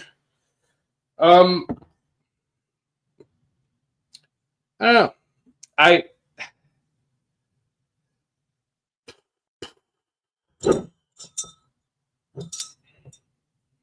um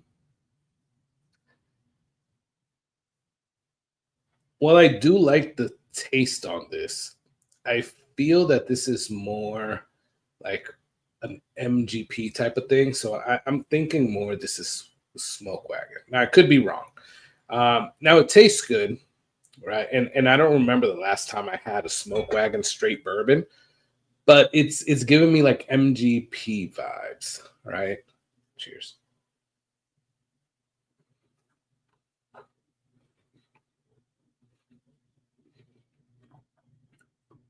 Yeah, the nose was really good. On the taste, it's really giving me like MGP, and it sucks if this is gonna be the Evan Williams 1783 because I just said how much I love that bottle. Um, yeah, so that would suck. But I'm assuming this is the Smoke Wagon. It's just a thought. I don't know for sure until we look at them, but I'm assuming this is the Smoke Wagon just by the taste. It's not bad. I like it. But if this is the Evan Williams, it's not as good as I remember. You know, I don't know. Last one. All right. So I have to say that my favorites out of these four were number 3 and number 1.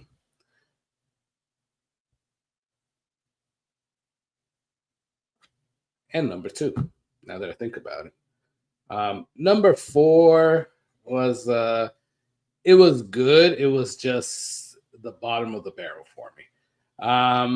Now the problem with number 3 and number 1 is that they were the highest proofs. So I'm assuming that's the Green River and the Jack Daniels. So what we're gonna do here is that out of number 1 and number 3, which one do I prefer? And out of number 2 and number 4, which one do I prefer? Because it seems like number 2 and 4 were more matched in the proofs, and number 1 and 3 were more matched in the proofs. So let me drink some water, go back through it again real quick.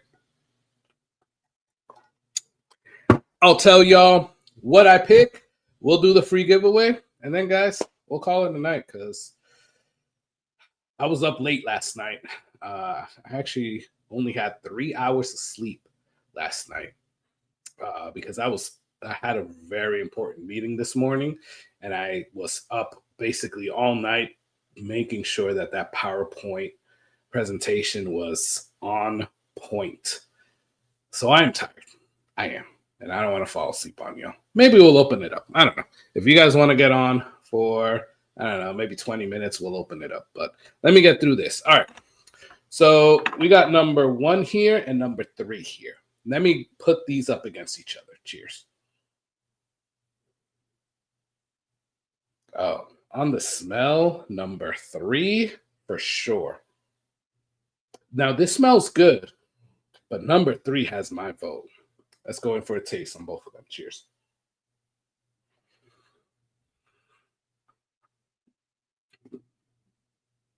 That's good. I mean, that is really good.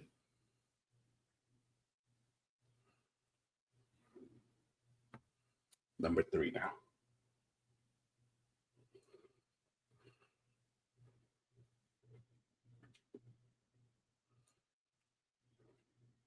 So this one's hotter. It is. I kind of like the little heat that it gives you. It doesn't drink like hot, like again, like I just mentioned earlier, Old Forester single barrel strengths. Again, the one that I have open is not hot for me at all. But then other ones that I've tasted at bottle shares are very hot. So I don't know. If I have to make a pick from these two, I'm gonna go with number 3. Number 3 is my choice. I don't know which one that is, but I'm assuming it's the Jack Daniel's single barrel proof rye. Could be wrong though. I don't know. I'm assuming here. Then we got number 2 and number 4, right? So these are more close in proof.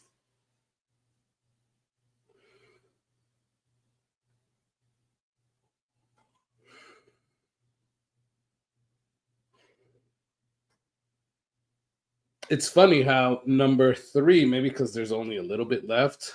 I mean, number 4 is, I can't really smell too much of it right now.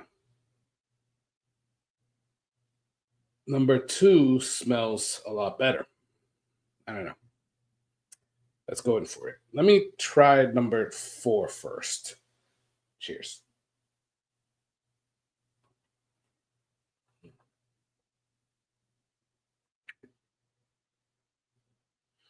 I mean, that's good. Regular bourbon notes, right? Nothing special. But let's get for here. Let's get into number 2. Cheers.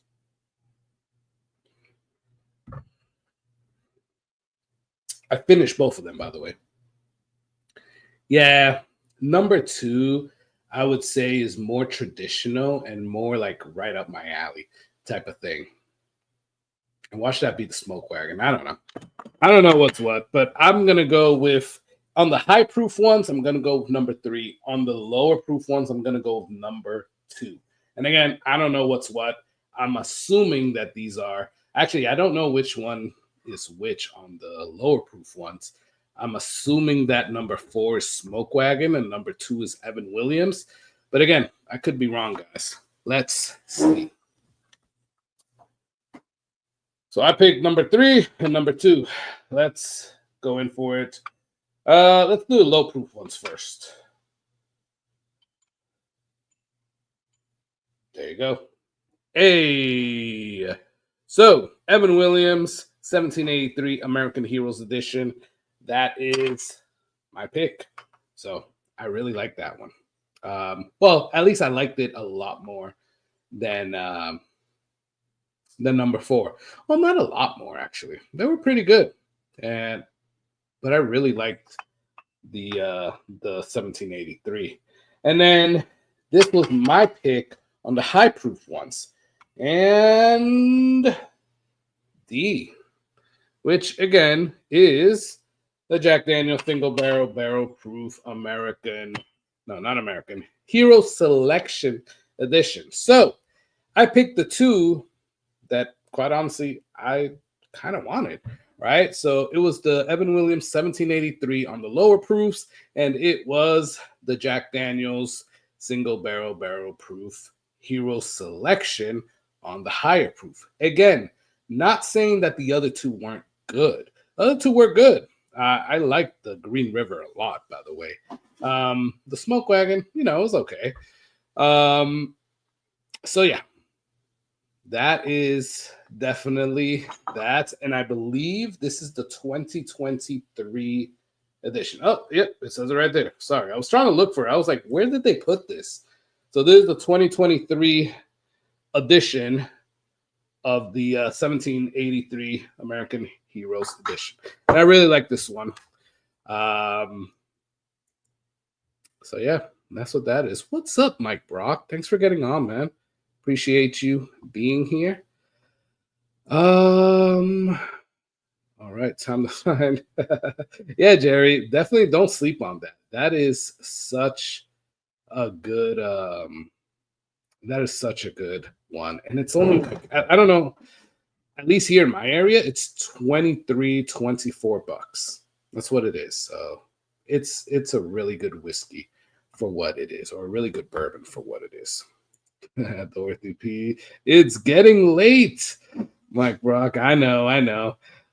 Dorothy. So let me do this.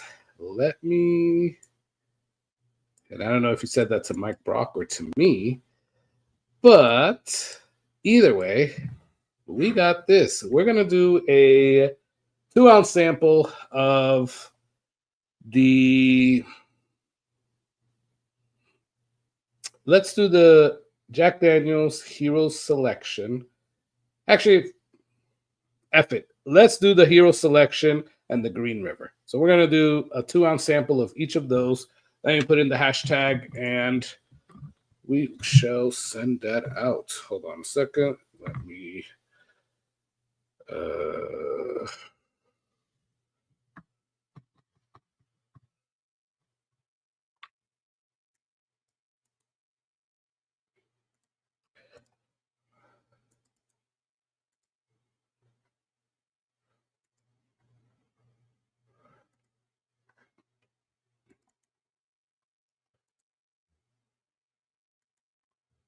All right, put hashtag freedom, because that's what the army and the heroes from the military have fought for, our freedom. And that's what we're going to celebrate this Independence Day. So, hashtag freedom, and we shall give a 2-ounce sample of the Hero Selection Jack Daniel Single Barrel Proof. That one is 136.9 proof or 137 proof. And then we're going to give away as well a 2-ounce sample of the U.S. Army Special 250th Anniversary Release Green River. And that one's 111.1 proof.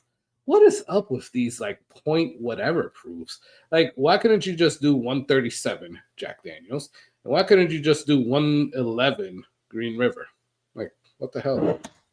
Anyways, that's my rant. That's my rant. I don't think we're going to bring people on, guys.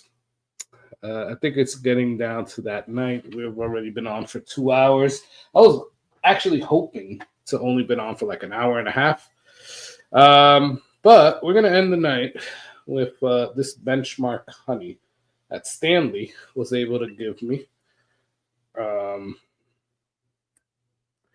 don't know if I really wanted to end it in honey, but I'm excited to actually taste this. I like Benchmark Full Proof. Have you guys had Benchmark Full Proof? What the hell? I think I'm going to need my knife again.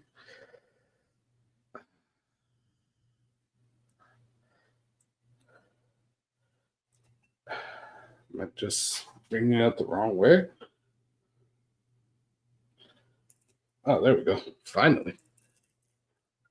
Stanley, if you're still on, this is crazy, dude. Your waxing game is freaking crazy.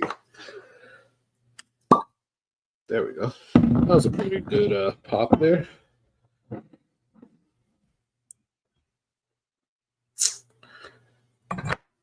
Shout out to the North Tampa Bottle Club. Let's actually, no, I'm not going to dirty that glass. I'm going to dirty this one. So let's have one last pour, guys, while we wait for the giveaway tour. That giveaway tool. Wow. Hold up. Damn. Stanley, I don't know if you're still on, but damn.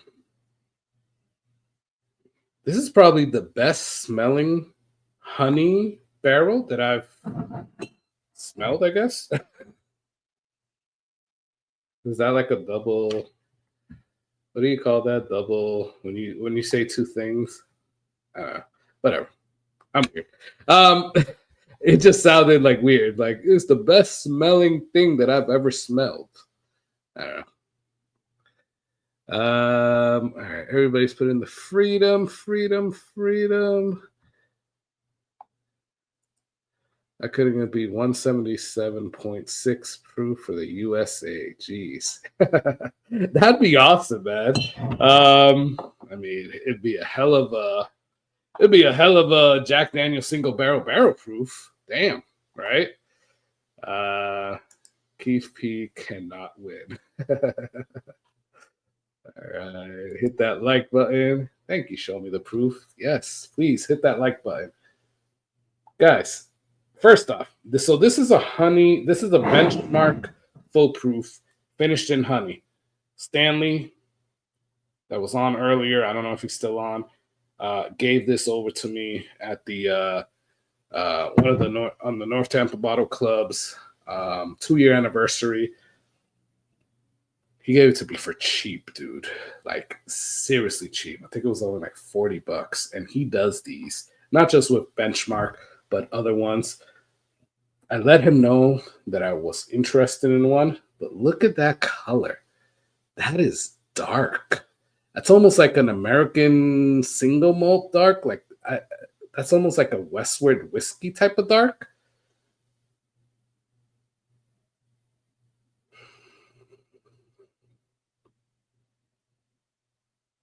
Wow.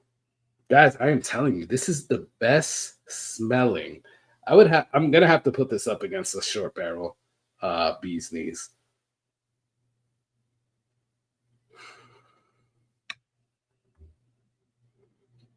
Because you're getting a little bit of like the oak barrel, but then you're getting the brown sugar, the vanilla, the caramel, you're getting the honey, you're getting a little bit of vanilla. This is really good. Hey, what's up, Gandy Road? Thanks for getting on, man. Appreciate you. I've been a little MIA, so I haven't talked to y'all in a while. Kenneth randomly came across this channel, stayed for the Star Wars. Awesome, man. Well, thanks for being here, Kenneth. Appreciate you. We're going through a giveaway, so if Gandy Road or Kenneth, you guys want to put in hashtag freedom, you shall win. Well, you're in the running to win a 2-ounce sample of a Green River. What's the exact name? Special 250th anniversary release. It is the Army release for Green River, and a Jack Daniel single barrel proof rye hero selection. So hashtag freedom. And I am just tasting this Benchmark honey that a local friend actually blended here. You know when they tell you not to meet your heroes? I'm smelling this because I love the smell on this. And I am so on the fence about tasting it because I don't want to be disappointed. Stanley, if you're still on, I don't want to be disappointed. And this is so good on the nose. It really is. So Dave put hashtag Bieber. So Dave, I hope you also put hashtag freedom because that is the one. Finishing it up, guys. 16 out of what? 21? With me on there, that's 20. So there's 4 people that, if you're interested in those 2-ounce samples, hashtag freedom. All right, I'm going to go in for it. Hopefully, I like it. Hopefully, I do. Cheers, y'all.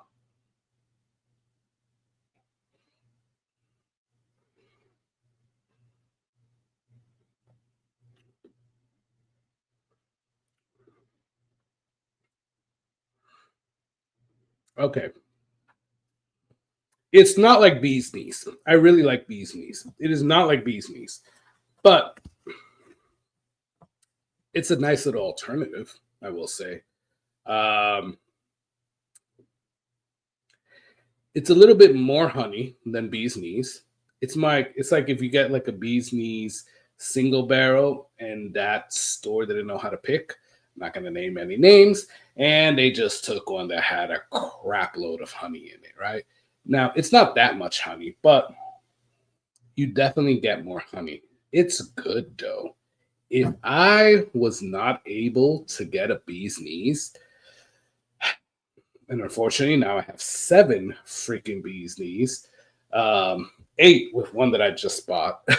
Yeah, I got a lot. This would be a good alternative if I wasn't able to get a short barrel bees knees. Just saying. Cheers. Not really the one that I wanted to end the night on. I mean, I could stay on for like another 20 minutes. That's fine.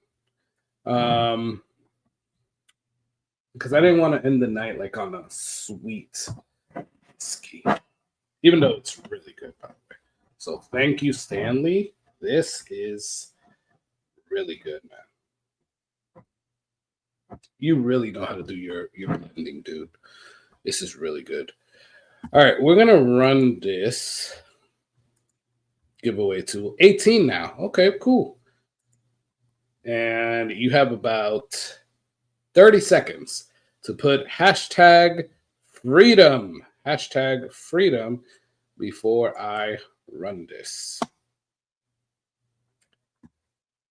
26 people there. Hashtag freedom.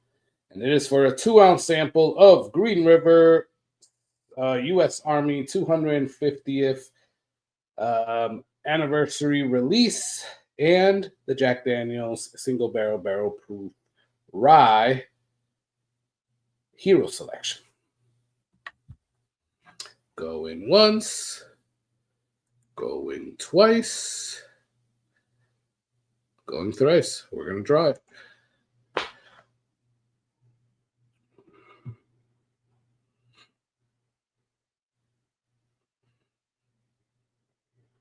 Dave Bogle sang hashtag Dave never wins. But he's won here. So that's awesome.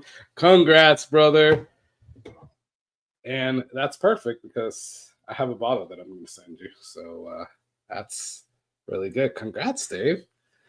Now you can't say that you never win because you won, man.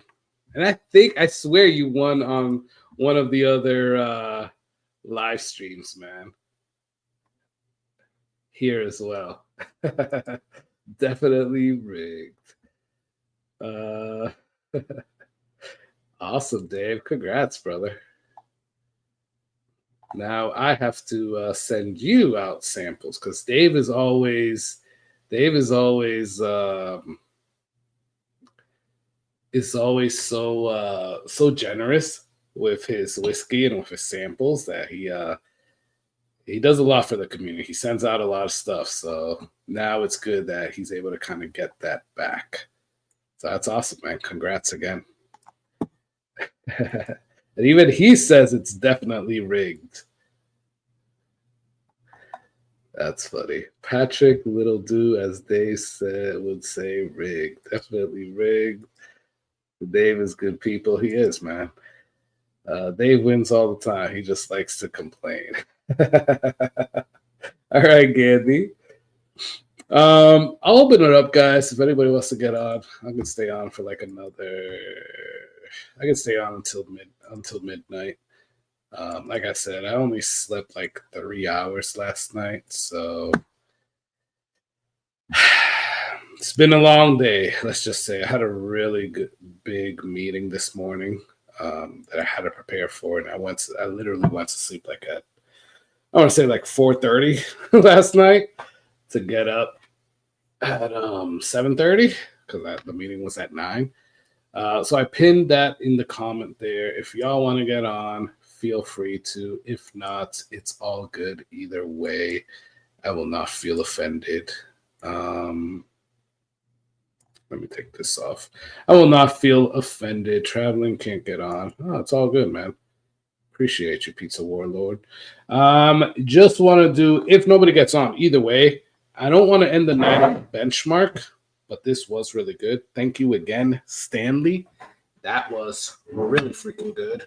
So I don't know. What are you guys drinking right now? Is anybody drinking anything else that that you weren't drinking before? Like, what are you guys drinking right now? What can we end the night on? Would have been great to end the night on the Bookers, but I already had that. What do I have here?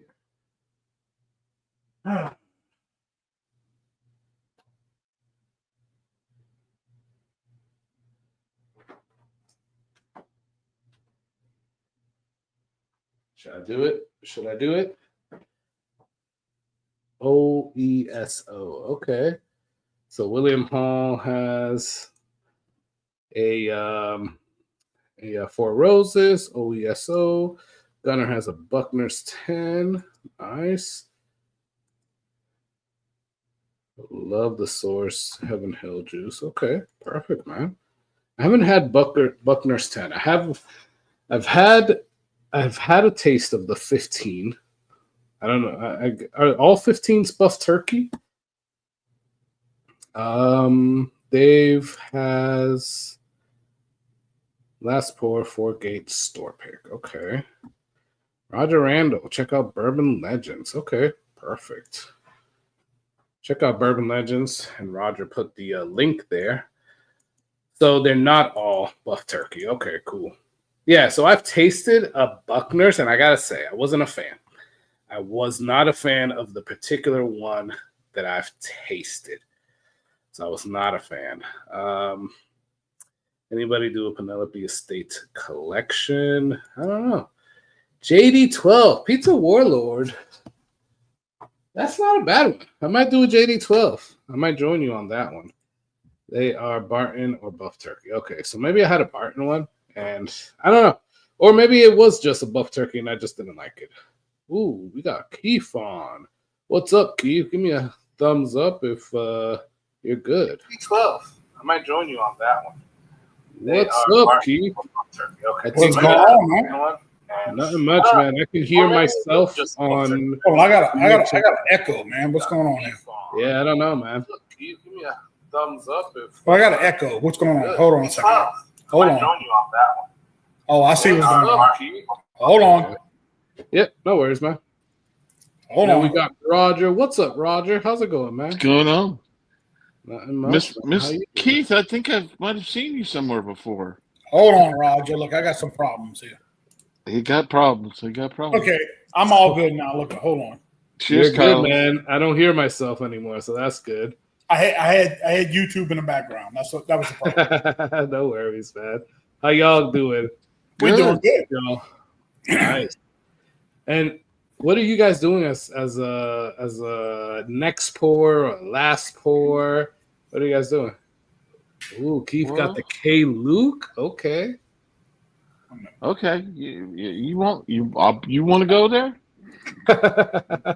I think he wants to go there, Roger. I'm gonna get it. Oh, so are we doing K Luke right now? Yeah. Just a little bit. I came on just for a second, just for a minute. Hey man, no worries, man. I appreciate you getting on, and I'm not gonna stay on for long. Nah, I toasted batch 3.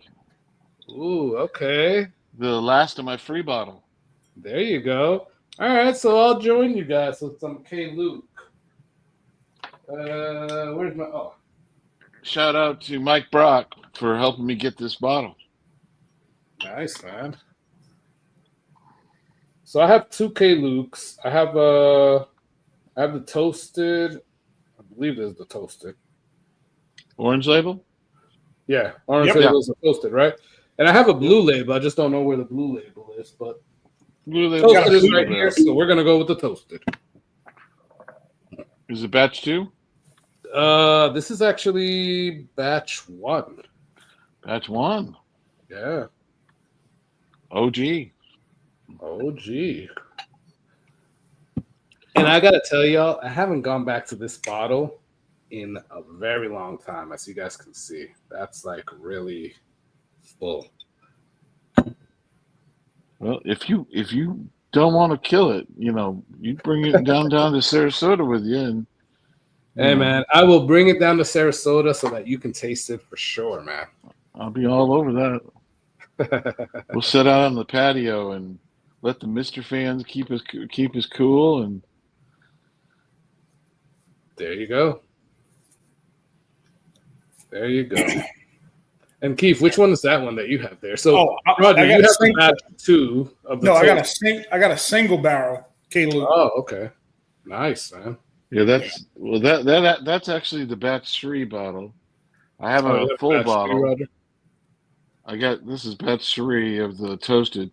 I've got a full bottle of it, but this is the bottle that we went into a certain establishment in downtown Bardstown, and they had sold out of it all, but they couldn't keep the sample on the shelf anymore.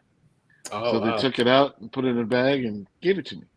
Oh, nice, man. It's a good score. Yeah, we were drinking that on the Bardstown trip. Oh, nice. Sitting in So you actually see K-Luke like in the stores over there then, right? Yeah. Mississippi and that have got them big time. My wife has got she's never there, but she's got a place in Tupelo, and they've got them down there. She got me batch 9 and a couple others, and I've got a couple of other toasted ones I'm going to get. With everything going on and the way the price points are going with all the bourbon, it's actually, for what you're getting, and I find it pretty good quality for me. No, it's definitely good quality. I mean, all the K-Lukes that I've tasted have been really good. I don't have I have a regular. Is it the white label one? Yeah, there's a white label. Yeah. So I have the white label one. I have this orange label one, but I don't remember what the white label one is. I don't remember which one it is. But I've had other ones. Like I've had a single barrel one, like you, Keith. I don't know if it's the same one, but I've had a single barrel one because it has that like dark blue label, right? Yeah. Dark blue. Yep. So I've had that at a bottle share, and that was good too. So everything that at least that I've tasted from K-Luke has been really good. Yeah, his new project, he's doing single barrels and cognac barrels. Yeah, he's doing finished barrels. So those that are new, like maroon labels, maroon color, red, they're all finished. They either toasted or finished in something. And what's funny is people think that there's a lot of that stuff available, but it's like most of his batches are under 2,000 bottles. Yeah. I mean, I'll tell you, I got lucky with both of my bottles that I was able to get them on seal box because I don't see K-Luke here. I don't know. Do you see it over there? I know you see it in Mississippi and some places, Roger. But Keith, do you see it in? I see it in stores. It's here all over. Okay. Yeah, I don't see them here at all. Yeah, so he's represented in I can only get them online. Yeah, it's just like Crittenden, which is down that way. He's now on Seelbach or not Seelbach. What is it, Bourbon Outfitters? Yeah. All those guys are starting to. The only way to get them is really off of one of the like Bourbon Outfitters or Seelbach, and they sell out pretty quick. Yeah. And then so much of his stuff goes to the into the Mississippi system, so it can stay distributed in the state. Because you have to have make so much available to the state for them to keep you in. But he's picked up a lot of people buying it and wanting it, and there's a market if you can find the newer batches or some of the oddball stuff. People are wanting it and ordering it, and we don't mind filling the orders for people that are in our group or club or whatever. So yeah. You'll have Yeah, I to. mean, there's definitely a market for that. Hey, good night, Jerry Bledsoe. Thanks for being on, brother. Well, Appreciate look, you. Carlos, Mike. Roger. I'm sorry. It's been a long night. I just want to stop in, say hi. It's gonna be a long day tomorrow, so so I will get with y'all later. I will get with you, Carlos, and Roger later. Y'all have a good night. Thanks for getting on, Keith. Appreciate you. Cheers, guys. Do you work? Are you working on the 4th or No. Okay, I got to nice. work tomorrow, but not the 4th. Yeah. Okay, perfect, man. Enjoy your holiday as well, brother. And, all right, man. Let me know if you need anything. Cool. All right, man. Cheers, good night, brother. guys. Good night. Good night, man. So, yeah, we'll have to have you on the Bourbon Legends one night as a guest. We'll bring you on as a guest. Cool. That'll be cool. So, talk about that. So, what is Bourbon Legends, Roger? It's our group that we started here. We started online basically, and there are people from all over the country. And it was like a Discord chat at first, right? You guys used to go live on Discord, right? Yeah, it was through the Discord on Adam Major Zero's channel, and then we've got Craig and Bowden, who's part of the group, and when he gets going, within a week or within a month, we had YouTube channel, Facebook, of course, a website, everything. And we're just trying to feed content and information into it and get subscribers, of course, on Facebook, which right now is kind of flat a little bit with bourbon, but hey, we're still having fun with it. And we still got a good core group of people that we have on the channel and kind of keep it up that way. And we're gonna make it fun. We're gonna have a lot of events and stuff like that we're gonna be part of. The Spillway event, maybe go live from the Spillway event when we do that, or one of the other bourbon fests that we've got around the area here and around the country. We're going to do a Bardstown trip with a whole group of people. Nice. And let me know, man. When you guys do some of these events, let me know, man. I'd love to be a part of it. If I can make it, that'll be awesome. Yeah. So yeah, let me know when you guys go to. I'll send you a thing on. I think I can send you something for the Facebook page, which will have all that stuff on there. I don't know. I thought I followed the Facebook page, but I'm not sure if I did. I know for sure. Like I got y'all. Like I'm a subscriber on. We've got 2 Facebook pages. We've got a public and we've got a private. So okay. So if I do follow one, it's probably the public one. Yeah, and I think you follow this on YouTube.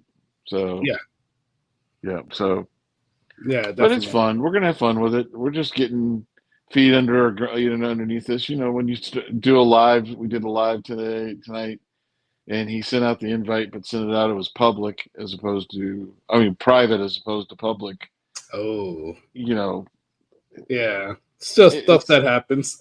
That's what happens when you first start doing it, Exactly, man. I mean, you got to go through the trials and tribulations, I guess, right? Growing pains, yeah. The growing pains. Roger, have you had? So Thomas says that he's just cracked open a Middle West cask strength wheat whiskey. Have you had that? Because I don't think I've had their wheat whiskey. I've had like the Pumpernickel rye, but I haven't had their wheat whiskey. I think it's called Michelin wheat whiskey, bourbon, and they do a cask strength version of all 3 of them that they have, and they're all really, really good. And then they do some finished series of them that are in tubes and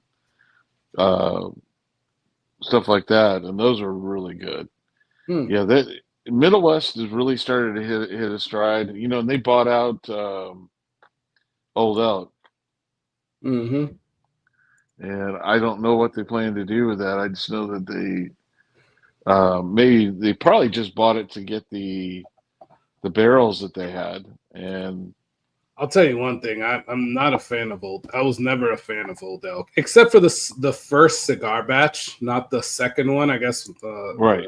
I don't know, what do they call it? The Island one or whatever the heck. Yeah, the Island one was not as.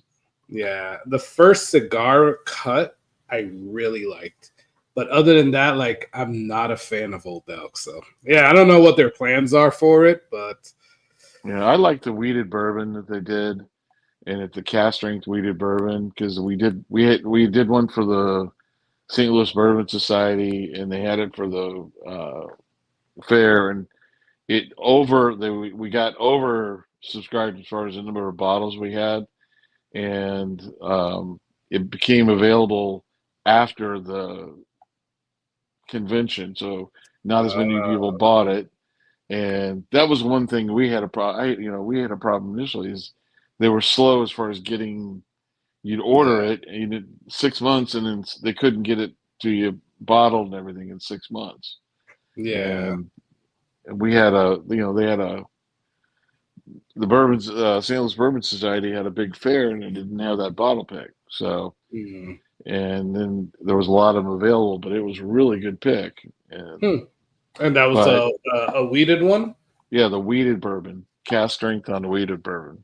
Okay, because I know Old Elk had like a double wheat, and then they had a wheat and rye. Was that what it was?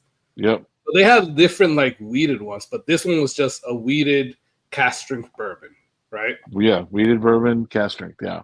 Okay, cool. And then they first started doing those. Those are really popular, and we had a couple of stores around St. Louis that were doing them, and it was good. I know it was MGP, but wheated bourbon, but it was really good the way that they did it and put it together.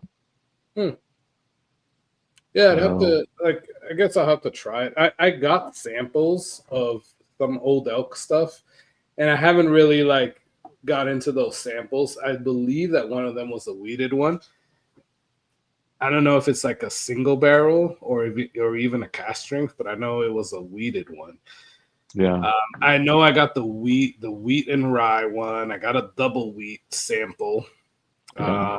So I just got to try them. I believe I've tried them all before. Like everything that I've tried from Old Elk, I have not been a fan of, except for the cigar cut. So maybe I have to try those and see if maybe it didn't fit everybody's profile. It's maybe the trend doesn't continue. I don't know.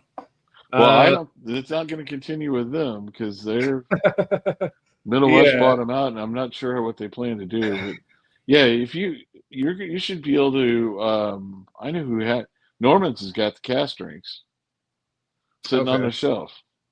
It was I'm probably not gonna buy it, man. Like from the ones that I've tasted already. Again, other than the cigar. No, Middle West. I was talking about Middle West spirits. Oh, okay. No, Middle West. The cast strength on the I Middle really West like Middle West. But I haven't tasted the wheated one. I've tasted their pumpernickel rye, and I've tasted is it the ported pumpernickel? Yeah, it's one of the ones in the tube that it comes in the tube, and those two are really good. I don't have the tube ones. I have the ones in the little short bottle. That is the pumpernickel rye, and it was a single barrel pick, and that's really good. Yeah, I do like that one. So Patrick Little Dew, it's scarce in West Coast NorCal for Southern craft distillers or NDPs. Oh man, that sucks. But definitely try like the online places. Like I believe Roger mentioned earlier, like Bourbon Outfitters, you got Seal Box, you got Shared Pour. Like these are places that you'd be able to find some of those like smaller distillers. Yeah, no, those I know they'll mail to California. I know they ship to California, but I think Bourbon Outfitters has probably got some bottles of Crittenden's on there. Yeah, and those are real popular, especially around here. And then, so that's the cut above, right? Yeah, cut above bourbon. And he does a bunch of different ones he has a regular rye. He's got a 100 proof bottle and bond bourbon, and cast strength bourbon, and then he does some finish series stuff. Okay. Cool. Cool. And he does a lot of cryptic characters, which are down in Louisiana and Mississippi. They're monsters from the lore down there, like the Mothman and all kinds of stuff. And they're really cool bottles. They got a group down there called the Mississippi Sippers. Shout out to those guys. Oh, nice. And they come up with these ideas for him to put in the barrels. He did a pecan one that is like his most popular bottle that he does. It is a toasted pecan, aged in a toasted pecan, and it sells out every time it hits the shelves. I mean, that sounds amazing. Like toasted pecan. That sounds. Oh yeah, there's nothing wrong with it. It's got the I like a toasted bourbon, a good toasted bourbon, and it's good base distillant toasted, a little bit of pecan wood in there, and or some people say pecan, but you put Patrick that Little in Dude said that it sold out real quick. Oh yeah, the toasted pecan 3. Yep, hey, he's doing more of it, but he did like 6 barrels of the batch 3 and thought, oh, that'll be nope.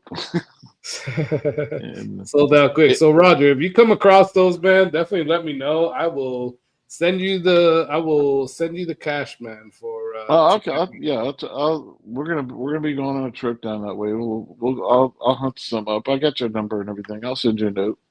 Yeah, man, definitely. What's up, Derek? Derek, I haven't seen you in a very long time. Brother. Thanks for getting on here. I don't know if you're still on, but thanks for getting on here. Appreciate it. Cheers, Derek. Cheers, man. Yeah. I met Derek at Whiskey Encores, like Whiskey Winterfest. What was it, 2 years ago? Maybe 3 years ago? Derek is so freaking cool. Yeah, he's a cool guy. Yeah. And he said, I maintain newsletters for my wife's business. Trust me, I understand that unexpected things happen the day of release. Yep. So Mike Brock said, find the sherry cask finish. Is that for the Middle West spirits, Mike? Yeah, I think, it could be about. For Crittenden's and for the... Oh, they have it for Crittenden's too? Yeah, okay. Crittenden's got a sherry cask finish too. I hope they lower the price of Old Elk. William, I kind of I'm a little bit on Roger's note, and kind of hope that they just acquire. I think they're folding it. They haven't announced what their plan to do is, but I think they were just from what the people said it out in Colorado when they shut down the tasting room. They basically gave away everything in the tasting room and shut it down. So I think it might have been for the barrels and stuff like that they had, and they might not have bought the label, but who knows? Yeah, no, definitely. I'm still here. Hey, Derek, thanks for getting on, brother. Appreciate you. Yeah, man, like that Crittenden's, I got the only way that I was able to get a Crittenden's was I'm part of, or was part at that point of Drums and Drams Patreon, and he did a pick with them, and I just got it out on a whim, right? Because I was like, I usually don't get any of his barrel picks because they never make it down to my level, and this one actually did. I never had the cut above, so I was just like, I kept hearing about it. And I pulled the trigger, right? And it's actually really good. I even brought it to like a bottle share, and about half of the bottle is gone because people really liked it. So I forgot. Mike just mentioned it. Keith P is going to be there on Saturday for a tour. At Crittenden's? At Crittenden's. He's going to be meeting Matt Crittenden's going to give him a tour of their facility there. It's a family operation. I mean, he runs the distillery with him and one other guy who works part-time. His wife helps out. His mom and dad help out. It's small operation, but he puts out a lot of really good bourbon. Wow. You have to get hold of Keith. Keith, you're still listening. You got somebody else who wants an order of some Crittens. Yeah, Keith, especially if they have that toasted pecan. If you find that toasted pecan, let me know, man. Well, I think everybody in our group's been hunting that up. It's been crazy. And they're out of Mississippi, you said? Yeah, they're in Kiln, Mississippi. Okay, because I've been to Tupelo before, and I don't know how far that is from there. All the way opposite end of the Kiln's close to the coast. Oh, damn. And so is it more for like up in the north? Is it more like the Tennessee side then? No, it's down Louisiana, closer to Louisiana and the Gulf Coast. Okay. Okay. Yeah, they get closed down when they get hurricanes coming through. Oh wow. But fortunately, they don't get any that much. They haven't had any damage, so. But it's a great place. Huh. Yeah, I gotta go check that out then. Man, we could get you up into New Orleans and take you over there for a tour and go have some good food with Keith. Keith knows where all the good food's made in New Orleans in that area.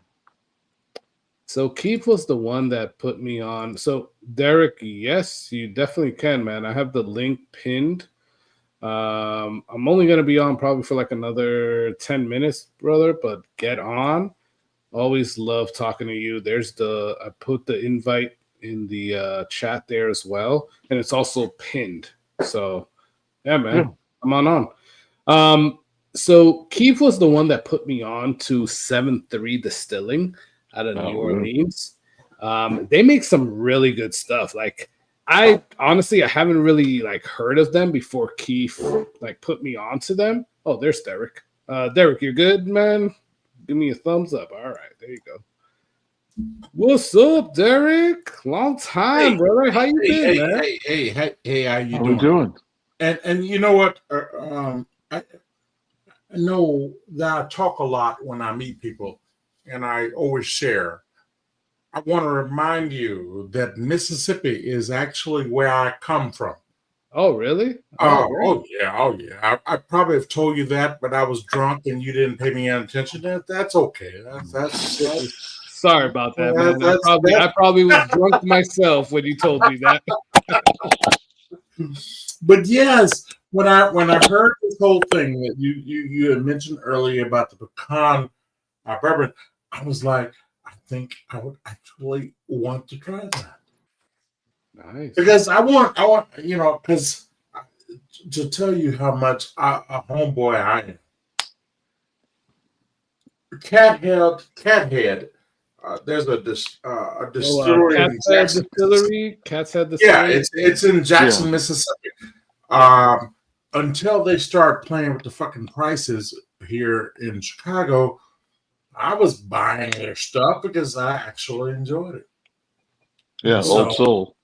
Yeah, thank you. I like Old Soul. I drink a lot, so you need to remind me of that.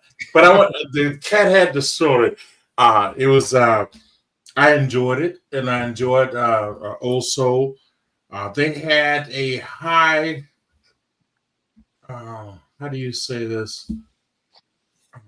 High rye. No, a high barley content whiskey that rubbed me all wrong, and it's in a black label, but I determined that that's just not the one I'm ever going to buy again.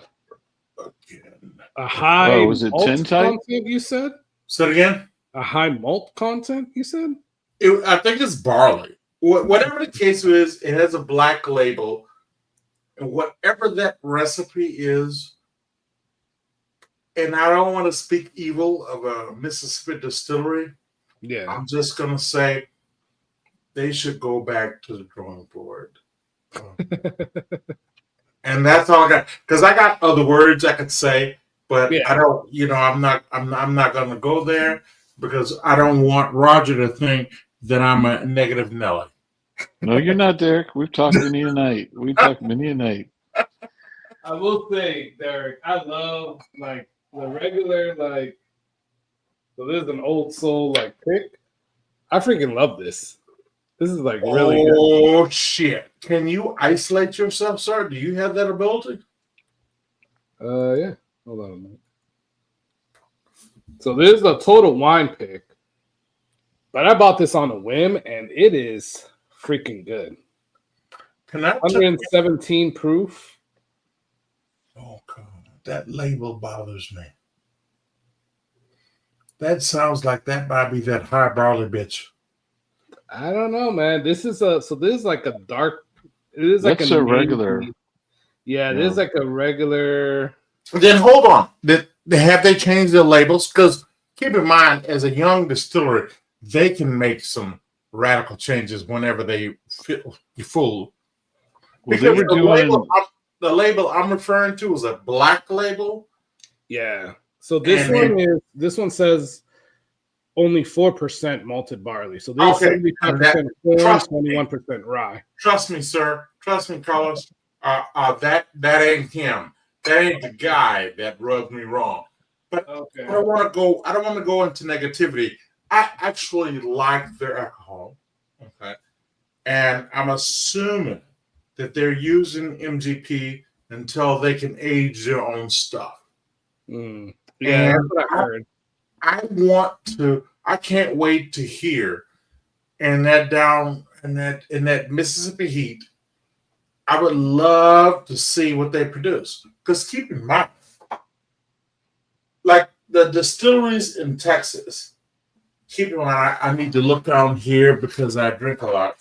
Like take Devil's River or even Still Austin. Mm-hmm. In the areas of the country where the heat is a constant bitch, excuse the language, there is a cedar note, in my opinion. This is Derek thing, right? Mm-hmm. There's a cedar note in the whiskey. I think that those who do it well can cover it up. So I'm assuming you don't like that cedar note. Well, no, damn it, you put me on the spot here. I don't know if I dislike it as much as it is unfamiliar. Okay. Right. And keep in mind, when I first met you, I told you, dude, I don't like change. Mm-hmm. So my point is, I think the issue is if it's different. Mm. Because I think that if you try any whiskey in any part of the country outside of Texas, you will not get that cedar note. Mm. I think it's because of the extreme heat. I think whatever that heat they have down there, I've tried 2 whiskeys from Texas, and they both had the cedar note. One had it lesser than the other, but I just think that in that heat they have, because they don't have, some folks in Texas have 2 winters. They have 2 seasons. They have fall and they have summer. Yep. Derek, the other thing that they do is they use a lot of 30-gallon barrels. Which that 30-gallon barrel is going to impart more of that oak, and that's might be where you're picking up that cedar note that you think you're picking up. Is it could be the fact that it's getting too much oak influence on it, and we're not used to that. And Still Austin's kind of mitigated a little bit. They went to a little bit bigger barrels and changing around because they're giving it a little more time. But some of the other ones, they try to fast track it. Most of that stuff's only 2 years old, and they put in those 30-gallon barrels, and it gets dark. And you know what, Roger? Regardless of the age, I'm willing to give anyone a try. But I actually like your explanation, and thank you for that. Because, and you guys can tease me about this later at your leisure. In Northwest Mississippi, cedar trees were a thing. Cedar trees, apple trees, peach trees, plum trees, and fig trees were a thing. Because remember, the Mississippi River made everything fertile. So everything grew where I came from. So I sadly know what cedar tastes like. You guys can tease me about that later. And the first time I actually had Still Austin, the Still Austin, the cast strength, whatever the good version. The cast strength one. Yeah, I like the cast strength one better. And by the way, when the first time I had it, I was like, "This tastes like a cedar tree." What the fuck is this? And I'll tell you this, and what you guys might taste as oak, I didn't. No, you got the cedar note right away. I tasted cedar. It could have been the barrels they used, because there's a couple of. Yeah, it could be the barrels. And I'll be perfectly honest with you, fellas. I know for a fact those guys didn't use cedar, but I'm just saying that's what I got out of it. And my favorite bourbon from Texas, Devil's River. Devil's River is pretty good. Oh, and they have a lot of cedar in them too. Yeah. What they proved to me is that you can have that cedar and taste good. Yeah, and I've been very happy with them. And it's funny is that Still Austin actually grew on me. Because I think it took me a while to get just used to that cedar note. Now, and once you get used to it, and for those of you who don't know what cedar tastes like, I don't know if you guys can pick it up, but I grew up with cedar. Yeah. I know what the fuck that's. Oh yeah. Personally, I like that cedar note. Whenever I get it, personally on certain whiskeys, I tend to like it. I don't pick it up like you just said. Like I don't pick it up on all the Texas whiskeys.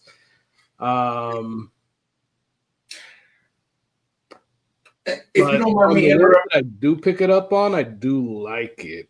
Have you tasted this, Derek? I mean to interrupt you, but every Texas whiskey I've ever had that cedar note, and I've just gotten under the conclusion that that's a Texas thing, and if you're going to drink it, you gotta adapt or walk away.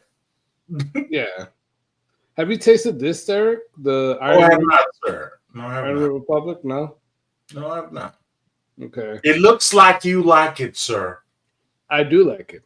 I do like it. And I recommend that to anybody that's trying to get into Texas whiskey. Still Austin is an awesome it makes awesome stuff, right? With that said, some of their stuff is a little bit more expensive, right? Like a lot of their good stuff is a little bit more expensive. And I think the musician is only $30 or $35, so it kind of holds on to this. But this is Iron Root Republic. They're in Denison, Texas, and this is their Iron Root Harbinger, 90 proof. At least in my area, it's $35. Okay, all right. I know this is your stream, so I'm going to tread this as lightly as I can. Go ahead, man. There's absolutely no reason on earth I want to try a 90 proof bourbon. And I mean absolutely no harm. And I'm not insulting that distillery. Yeah. Or your taste buds. Okay. If I actually brought a 90 proof bourbon into my home, that is exactly where the paramedics would find me. Well, that's good because they also have 115 proof bourbon. And that same one, Iron Root Harbinger. And that is the bourbon I would want. Because to me, at 100 proof is when you can actually, the bourbon tells you it's time to go to bed. At 110 proof, with 2 drinks, the bourbon go, you probably need to stop. Okay. At 90 proof, I just want you guys to know that I'm just not that disciplined. I'm sorry. You know, the reason they make a lot of those 90 proofers is for people that don't drink it neat, who put it in a mix and mix it in and things like that. It's the mixer. Yeah. Or the ones that drop it with an ice cube that can't handle the heat. You know, okay, I'm going to go there with you if you don't mind. Okay. I actually, because I hang out with a lot of women, I actually like putting ice cubes in my whiskey because you fellas might not understand this, but if you put ice cubes in high proof whiskey, it keeps the English skills well. And you're able to talk and have casual conversations with people in the wild, and they won't call the cops on you. Okay, you can your English skills are good. You can actually, because you know I know you use that term that people put ice in whiskey because they can't handle it. Put ice in a lot of whiskey because it's not about handling it. It's about being able to be invited again to the party. Hydrate. Stay hydrated. Being able to pace yourself. Oh, you know, yeah. I like this term, pace yourself. But I would tell you, ice in whiskey will keep your English skills on par, and you can be invited back later. and I know that's probably lowbrow for you fellas, but I want you guys to know I'm an old dude, okay? I'm okay with being invited to parties. I really am, because at my age, the only people having parties are young people. Young people have young girls, and I need to put ice in the whiskey so I don't say no dumb shit. And I said what I said. I'm done. I hear you, brother. Words of wisdom from Derek. There you go, man. Oh, shit. Carlos, I'm sorry. If this was monetized, if I said anything wrong, I apologize. No, you're good, man. This isn't monetized. It's all good. I just want... I saw you, and I remembered you, and I was like, I want to hang out with you. Dude, it's awesome that you're able to get on, dude. I haven't talked to you in a long time. Yes. It's always a good time when you get on, dude. Outstanding. It's a good time when Roger gets on as well. But I will tell you, Roger and Carlos, look here. In Chicago, for whatever reason, it's 90 plus degrees. I refuse to turn that light on. So the reason I look like I'm in a hooker hotel is because that light here does not generate any heat. I understand that. These 4 can lights don't come on. Right. I look gray as hell because I'm not trying to get hot. Yeah, I had a YouTube camera or YouTube light in my face earlier for about 2 hours. Oh, stop that shit. I'm tired of it. Stop that shit. It starts playing tricks on like your eyes. And depth perception and everything. Oh, hell yeah. Hell yeah. Hey, Carlos, I want to say this. Here's some TMI if you don't mind. Yeah. On the 14th of July, I am in the 4th round of an interview. Nice. I have not had a job in 19 months. Oh, wow, dude. Hence the reason you have missed me in some events. Yeah, now you know what's going on. Yeah, it wasn't because I was trying to avoid your jokes, baby. It was because of things. And for the first time in a long time, I feel good about this interview. Nice. I got 4.5 hours I got to deal with on the 14th of July. Damn. And I want everyone in shouting distance of my voice.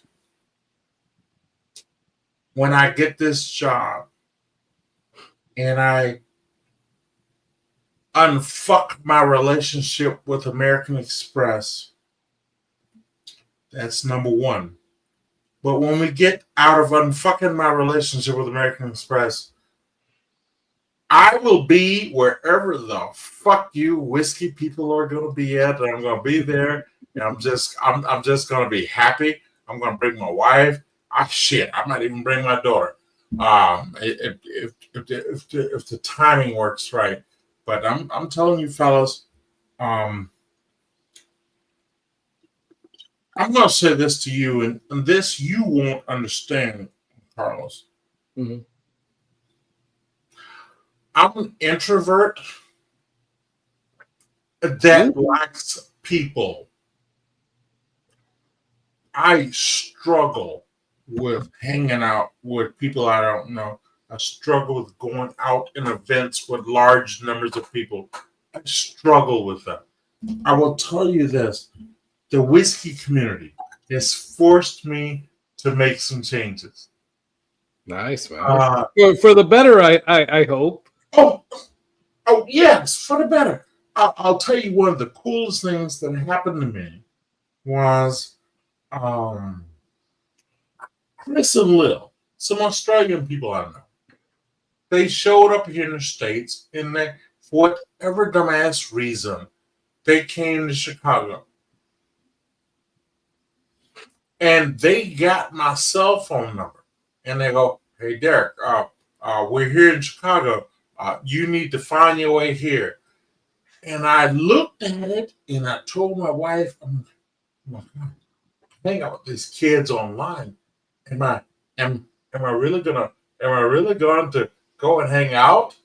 And my wife said, yeah, take your dumb ass over there. You gave me your number. When you marry a black woman, understand what the fuck you're getting involved with. That being said, I actually, I went over there. I have to tell you that hanging out with Chris, Will O'Neill, Tim Evans, here in Chicago, was the greatest thing that ever happened to me in my introvert world. And that being said, I was able to hang out with a whole bunch of other people just because of that. And I honestly believe this community has allowed me to, for lack of a better word, hang out with strangers and have a good time. That's awesome, dude. And that's really cool. And I would have never thought that you were an introvert, dude, because when I first met you, dude, at Chicha's Day, man, you were just like, dude, I am Derek and I am here and I got stuff to say. And you know what's funny? It's funny you say it that way, okay? When I'm in an environment, oh, shit, I got stuff to say. I am going to... Because keep in mind, some of that is a self-defense mechanism, Carlos, okay? All right? And some of that may not be who I am, but it plays well in group environments. Yeah. And that's how I survived. But before that whole thing, I don't know if I could have came to Florida to meet you if I did not meet Chris and Lil.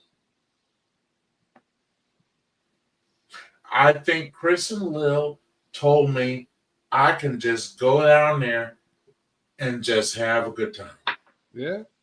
And just so you know, I did.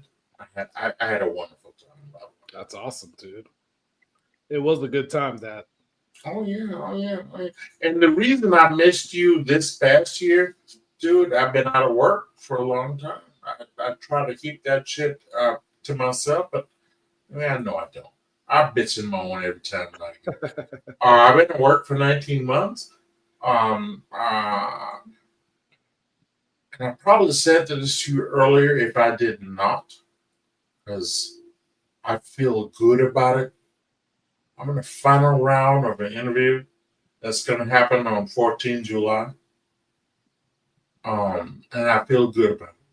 You got this, man. You're going to get that on the 14th and on the 15th for a couple of days later when they let you know.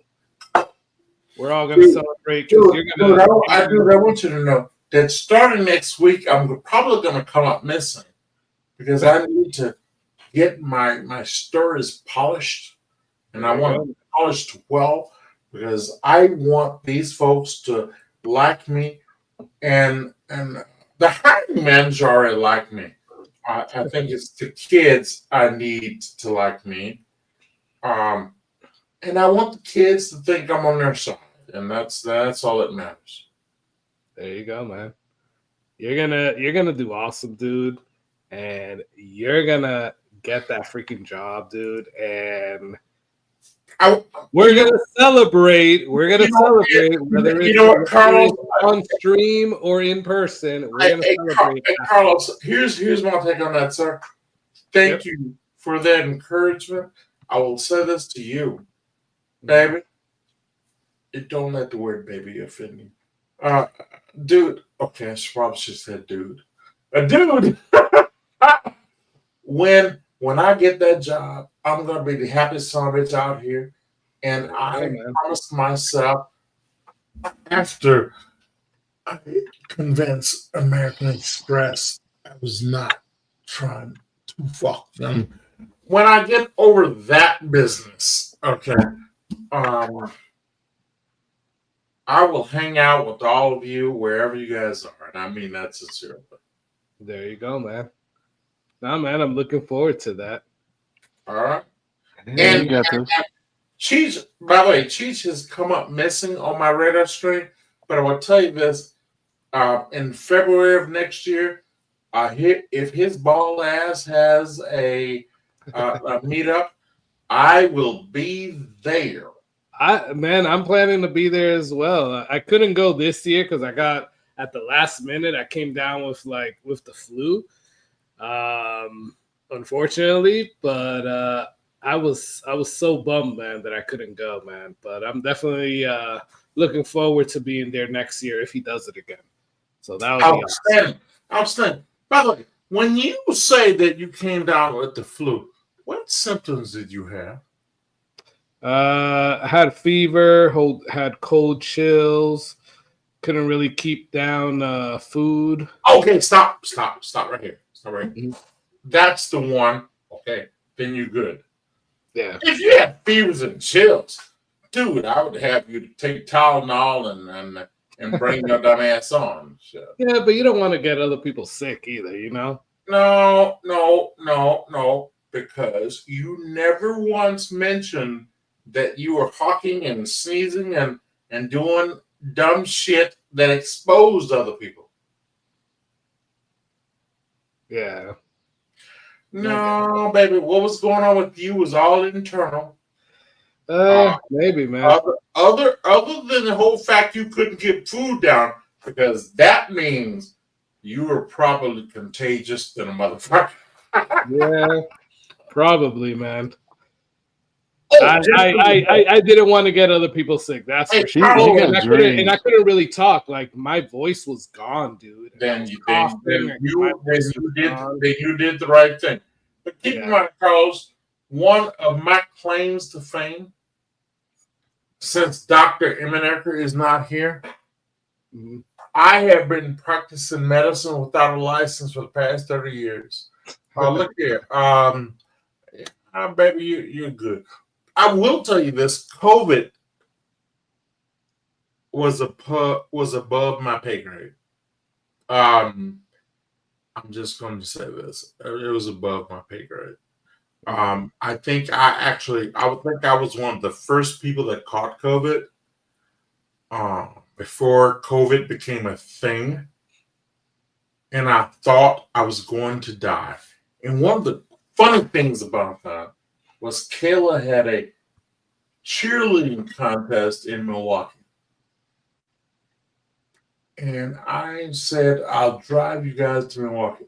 I drove my wife and my daughter to Milwaukee. I checked in the hotel, and I went to bed. Yeah. The cheerleading contest was 2 days.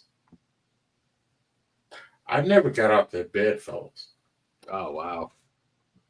When the cheerleading contest was over with, my wife brought me a whole bunch of wings.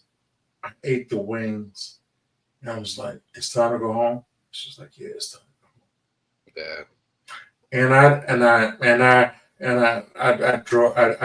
I drove them home. But I want you fellas to know, I was not well. Okay. And then weeks later, they start this whole COVID-19 fear thing that was going on. And my wife looked at me and go, you had that, didn't you? It's like, I probably did. Yeah. And that was unfortunate. Yeah. But Kayla did well in the children. Okay. I didn't see any of it because I was in the goddamn hotel. Yeah, that definitely caught you by surprise, man, as well as other people. So that's but at least you got it at the beginning, man, and hopefully the fact that I survived it, sir. Yeah, man, that's the good. But guys, I'm gonna call it a night because I got an early morning tomorrow. Stayed on a little bit more than what I thought I was gonna stay on. And my I only slept like 3 hours last night, so it's kind of hitting me now. But I appreciate you, Derek. I appreciate you, Roger, getting on. I appreciate everybody that's still on right now. You guys are all awesome. But I won't be any good to y'all if I keep staying on. Hey, Carlos, before you go, sir, before I let you go, I will tease you later about that 3 hours of sleep. Yeah. But not tonight, but later on in life, I'll tease you later. When I make my way to Florida. But I will tell you this: it was good hanging out with you. It was awesome hanging out with you, Derek. And take care of yourself, sir. Hey, Roger. Hey, Roger. Cheers. Look here. Good luck. I want you to know about it. I drink a lot. I probably don't remember you, but don't hate me. I drink a lot and I get drunk a lot. Don't hate me, but it's no good hate here, brother. No hate here. It's good seeing you, sir. Good seeing you. Cheers. Roger is awesome. Roger is awesome. I'll talk to you, Carlos. Awesome. Cheers, guys. Thank you for getting on, hanging out with me a little bit. Thank you, everybody that's still in chat and checked out the stream. Appreciate all of y'all. Have a happy 4th. And Derek, congratulations is due when you get that, man. So you know what, baby? Let me know, man. You know what? Thank you, and I'm gonna do the best I can to put on a good impression on the 14th. Yeah, you got this, man. All right, man. Good luck. You guys be good. Have a good night, everyone. Good night. Bye.